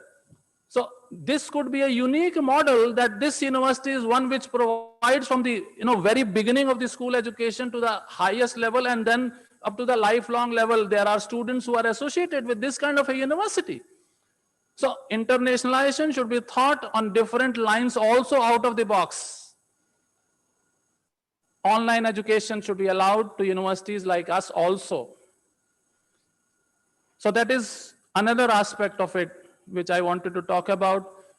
गुरु द्रोणाचार्य ने अर्जुन को भी पढ़ाया, दुर्योधन को भी पढ़ाया, लेकिन जिसके जैसे संस्कार थे वो वैसा बना। एक ही गुरुकुल में अलग अलग तरह के आउटपुट निकले। हम लर्निंग आउटकम की आजकल बात करते हैं। तो जब तक हम पूरी फैमिली को जब तक एजुकेट नहीं करेंगे, उनके संस्कारों का सुधार नहीं होगा, तब तक वो दुर्योधन की तरह ही उसी गुरुकुल में रह के निकल सकता है। इसलिए बहुत जरूरी है कि परिवार के सभी सदस्य उस एजुकेशन से गुजरें, उस नॉलेज से गुजरें जो वो बच्चा गुजर रहा है किसी यूनिवर्सिटी में। So it is not important only to educate a child or an adult in the university. It is also important that everybody in the family is on the same platform. We need to uplift the entire humanity. And it is said that all toppers are not necessarily good teachers. Similarly, all A+ and A++ ranked institutions fit to be online universities.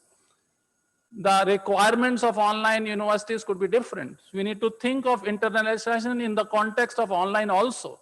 In terms of quality, if we want standardization, we need to have MOOCs and other online platforms so that the similar content is delivered and this uniqueness needs to be embedded. So these were some of the thoughts that I wanted to share with this august audience, because Association of Indian Universities takes care of the policy advocacy as well as the main agenda.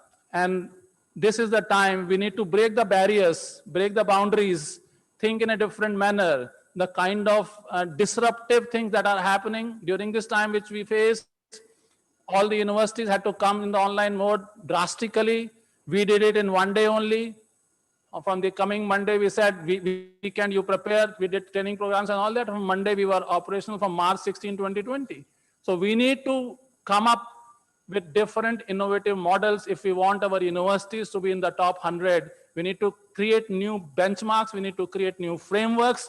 The methods of evaluation should be devised based on what we think is appropriate, not on the basis of what the Western world has created as benchmarks for ranking the universities. We have National Institution Ranking Framework, which only talks about Indian institutions. Why can't we have global institutional ranking framework, which is devised by the Indian thought that what is actually required, human beings are to be created in a manner that the character is on the top.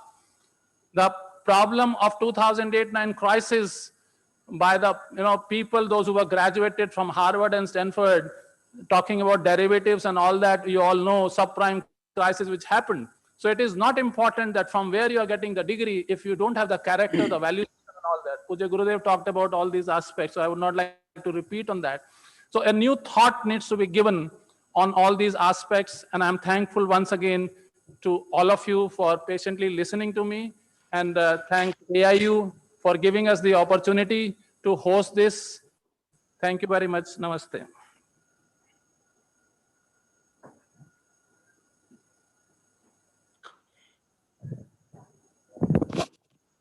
Thank you so much, sir, for very nicely articulating for all of us. And I'm sure the discussions and the inspiring words will be a part of the recommendation. I now request Professor Tej Pratapji, President AIU and Vice Chancellor GB Pant University of Agriculture and Technology, to deliver the presidential address. Thank you, Master of Ceremony. My apologies for missing some of the parts. President of Shri Shri University, Madam Rajita Kulkarni ji, Vice Chancellor of the University, Dr. K. Ajay Kumar Singh ji, my own colleagues, Vice President of Association of Indian Universities, Thiru Vasagam ji, Dr. Pankaj Mittal, and a lot of other Vice Chancellor colleagues who are online today for this two-day event. We are on the wrap-up session. Let me start by putting on record my gratefulness on behalf of AIU and on my personal behalf to Shri Shri Ravi Shankar ji, Gurudev ji, for sparing time to be with us. We spent almost an hour. And it's been a great opportunity for us to listen to him and have his thoughts on key issues. I would also take the opportunity to appreciate the efforts made by Shri Shri University, all colleagues led by Madam President and Vice Chancellor for hosting this event in a very professional way. Listening to people and what I have been listening online, the standard of the discussion, time management and everything has been very professional, and you deserve all appreciation for that. Thank you very much indeed for that thing. There is not much to say on the topics and other things if somebody would have listened to the report carefully. The report prepared by the colleagues in Shri Shri University is very concise and it sums up everything. If anybody who has missed in the central zone and for all other university vice chancellors and experts also, those who are interested in these thoughts, crisp sum up of everything that has been presented in these 2 days. Not much to add on that. It's beautifully giving those thoughts, analysis on quality, on research, promotion, and internationalization. The experts that were chosen for this meeting, they have gone at length to explain the depth of ideas. Sharing of knowledge was great indeed.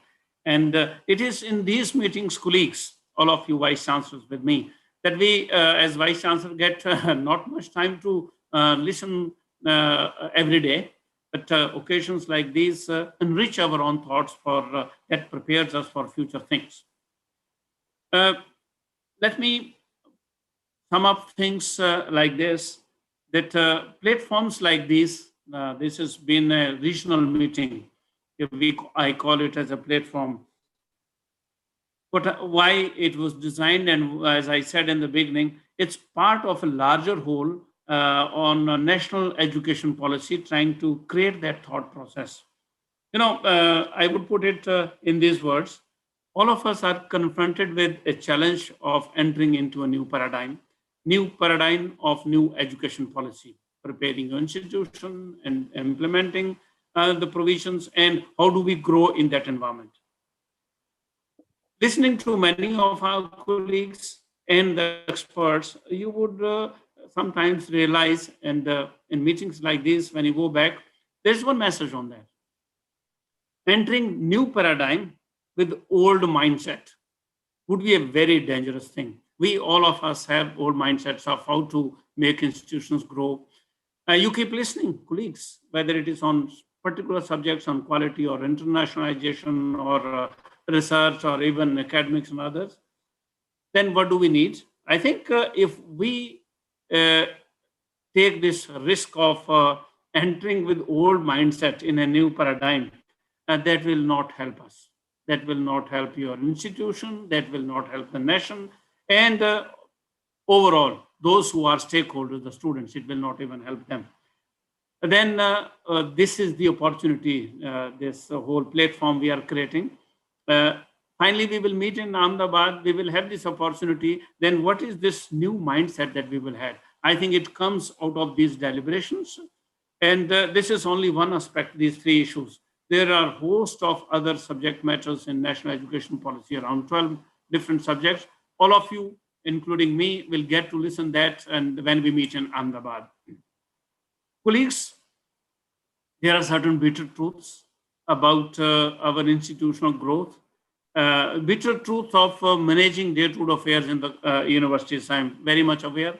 Like one of you, I am among them, running the university. When we look back, sit on the chair, it's a very hot seat, confronted with a lot of issues. One of the colleagues, A.K. Singh, summed it up very well. Be it finances, be it lesser and lesser autonomy, be it pressures and other things. And on the other side, a new paradigm challenged to enter into that. And the poor vice chancellors in between, trying to balance the two. I can guess how much difficult it is to really devise a strategy to move into a new paradigm of great opportunities and vision with these kinds of circumstances. 1,000 universities of India, all of us should survive or less. And what should be our vision? Where do we go in internationalization or standards and settings and everything?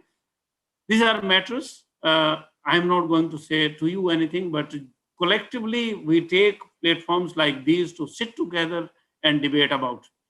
Let us at the end of the day bring out the hard truths or black truths or promising future, everything written in a document. And then if we care for that or contributing to build or design a path for the future, then of course we can. AIU is the platform for that. Individually, we can only think, we can only aspire or grumble. But collectively, we can design a strategy. That is exactly what we had put it as a blueprint, that this year, all vice chancellors in different platforms meet together to debate about the issues, concerns that contribute to designing a blueprint of implementation strategies.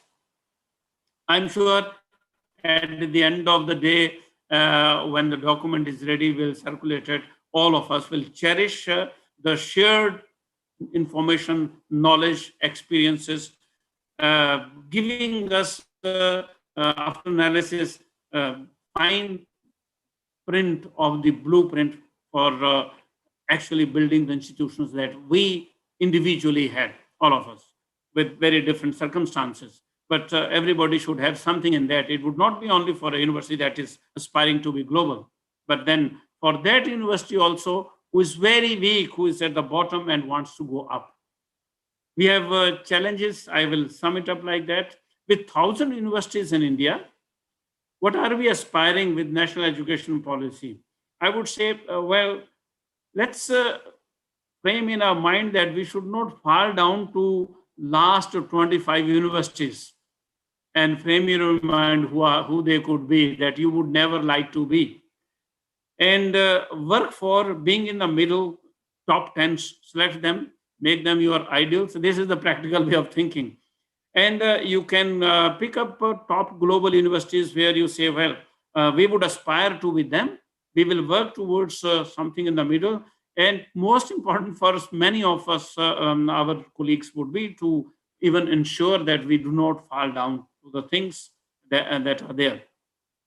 With these few words, thank you very much for sparing your time for 2 days, sharing your knowledge. And those who listened, they will contribute to building their own institutions. Thank you also. And those who contributed, the experts and others, in reaching our thoughts, I would like to thank them also. My colleagues in AIU, Vice President, and especially Pankaj Mittal and other colleagues who have been constantly in touch with you to ensure that your show is grand. Thank you very much indeed. I would like to stop it. Thank you. Thank you so much, sir. We are really thankful to you once again to give us the opportunity to host this meet and look forward to having more such opportunities of collaborative events in future.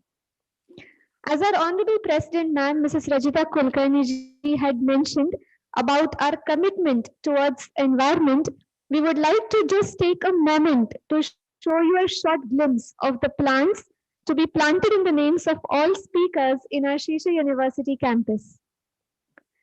To share with all, Shisha University is ranked first in Odisha, 7th in India, and 304th in the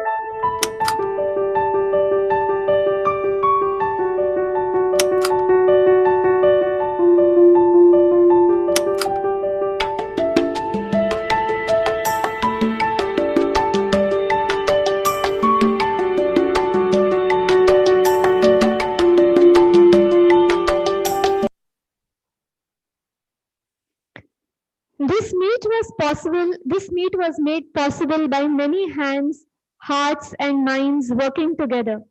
To express a word of appreciation and gratitude, we have with us Dr. S. Ramadevi Pani, Editor, University News, AIU, to propose the vote of thanks.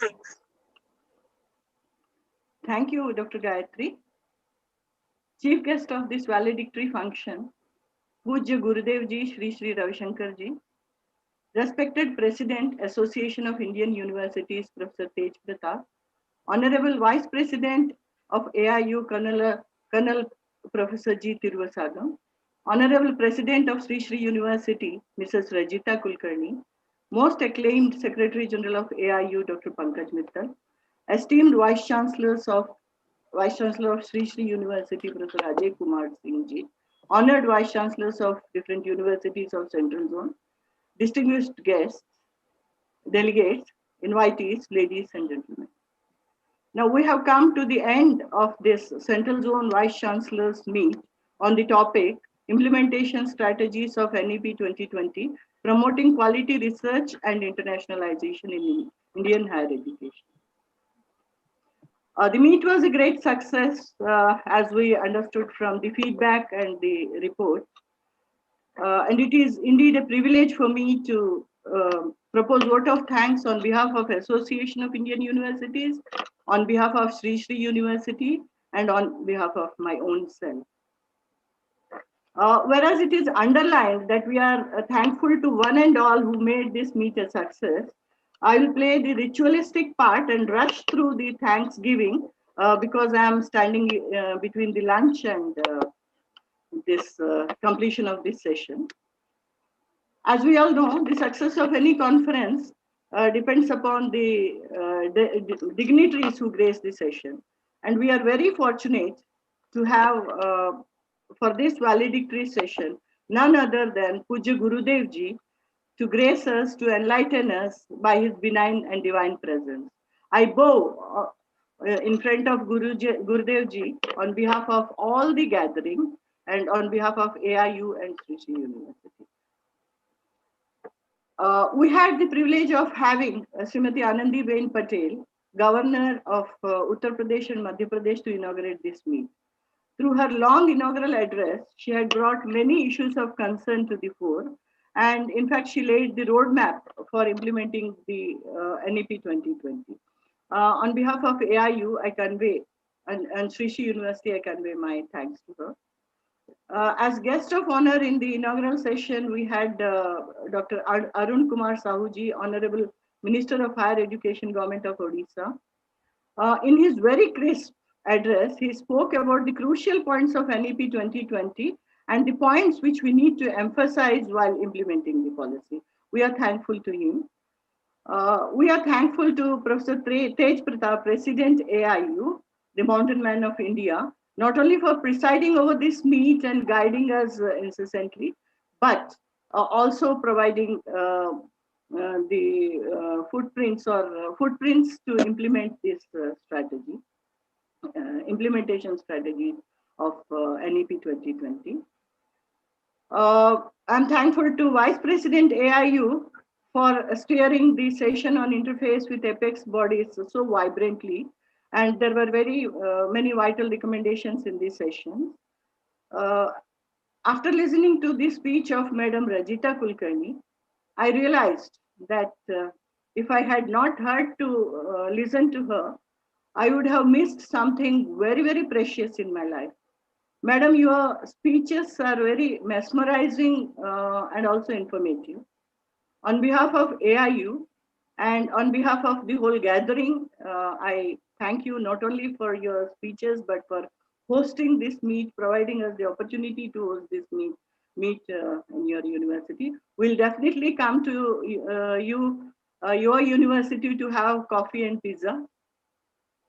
I'm thankful to Madam Pankaj Mittal, as usual, for her dynamic leadership, not only for this meet, but for realizing the objectives of AIU in the interest of higher education of the country. I'm thankful to you, Madam. I'm equally thankful to Professor Ajay Kumar Singh Ji, Vice Chancellor, Sri University, Cuttack, for enabling us to reach out to the Central Zone Vice Chancellors through your university through this meet. We are thankful for the marvelous arrangements for this virtual meet and hospitality virtually. We enjoyed the meet, sir. The significance of the meet is to have scholars and professionals who have a knack of chairing the sessions and speaking and addressing the gathering. Fortunately, we had very eminent vice chancellors for chairing these sessions. I'm thankful to Professor P.B. Sharma, Vice Chancellor, Amity University, Gurgaon, Professor Bhushan Patwardhan, Vice President, University Grants Commission, Professor Kavita Sharma, former President, SARC University, Padma Shri Professor Dinesh Singh Ji, Vice Chancellor, K.R. Mangalam University, and former Vice Chancellor, University of Delhi. I'm immensely thankful to you all, sirs and madams, on behalf of Association of Indian Universities and Sri Sri University. We had eminent experts of the field as speakers. We had Professor S.C. Sharma, Director NAC. We had Professor Nazma Akhtar, Vice Chancellor, Jamia Millia Islamia. We had Professor Azaz Masih, Jamia Millia Islamia. Professor Upinder Dar, Vice Chancellor, Shri Vaishno Vidyapit Vishwavidyalaya, Indore. Professor Shavik Bhattacharya, Vice Chancellor, BITS Pilani. Professor Kavita Sharma, former President, South Asian University. Professor C. Rajkumar, Vice Chancellor, O.P. Jindal Global University. Professor Vidya Ravdekar, President, Symbiosis International University. Professor Francisco Mamaleo, from formerly was at World Bank. Professor Envy Burgess, Vice Chancellor, NUPA. Professor Anthony Miranda, Country Counselor for Cultural and Educational Efforts. I'm thankful to one and all you, sirs and madams.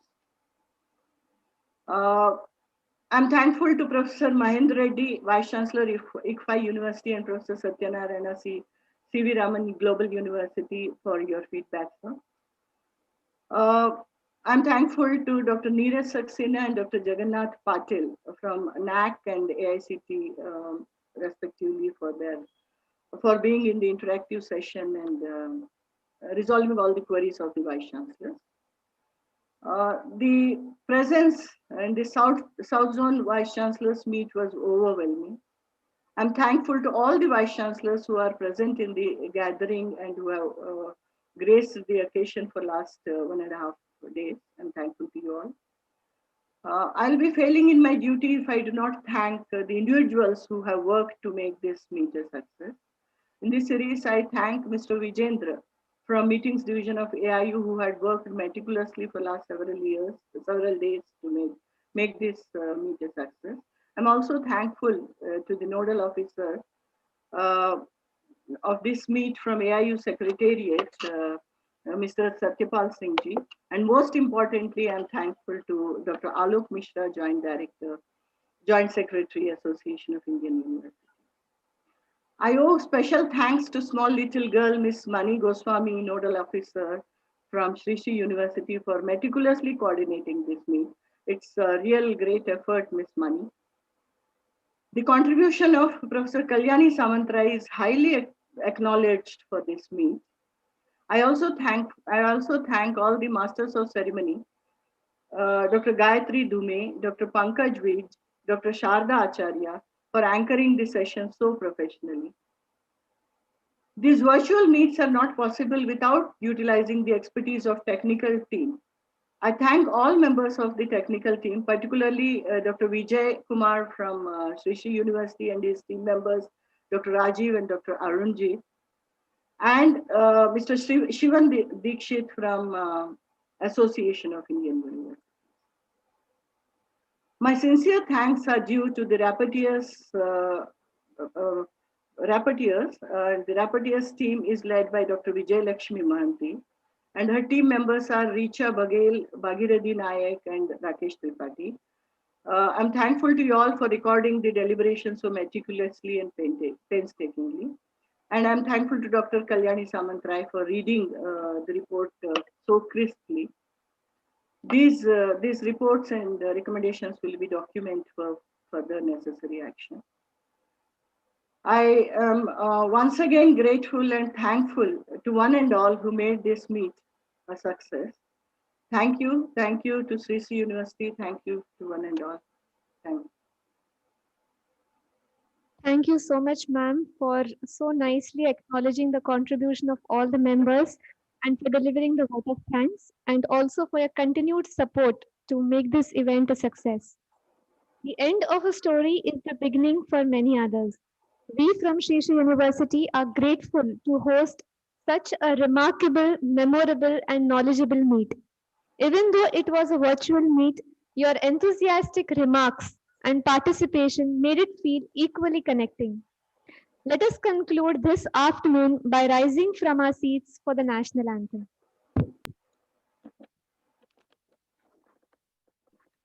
जनगण मन अधिनायक जय हे भारत भाग्य विधाता पंजाब सिंध गुजरात मराठा द्राविड उत्कल बंगा विंध्य हिमाचल यमुना गंगा उच्चल जलधि तरंगा तव शुभ नामे जागे तव शुभ आशीष मांगे गाहे तव जय गाथा जन गण मंगलदायक जय हे भारत भाग्य विधाता जय हे जय हे जय हे जय जय जय जय हे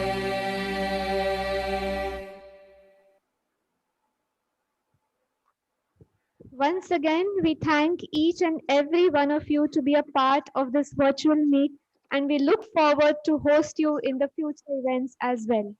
Thank you. Jai Hind. Thank you. Thanks to one and all. Thank you very much. Thank you. Thank you, Dr. Mittal, Dr. Tej Pratap, Dr. Ramapani. So nice to hear you also. Thank you so much, everybody. Dr. Tiruvasagam, thank you. Thank you to everybody. Thank you, Rajita ji, for hosting it so well. Thank you very much. The whole team did it. Yes. Namaste. Thank you. Thank you.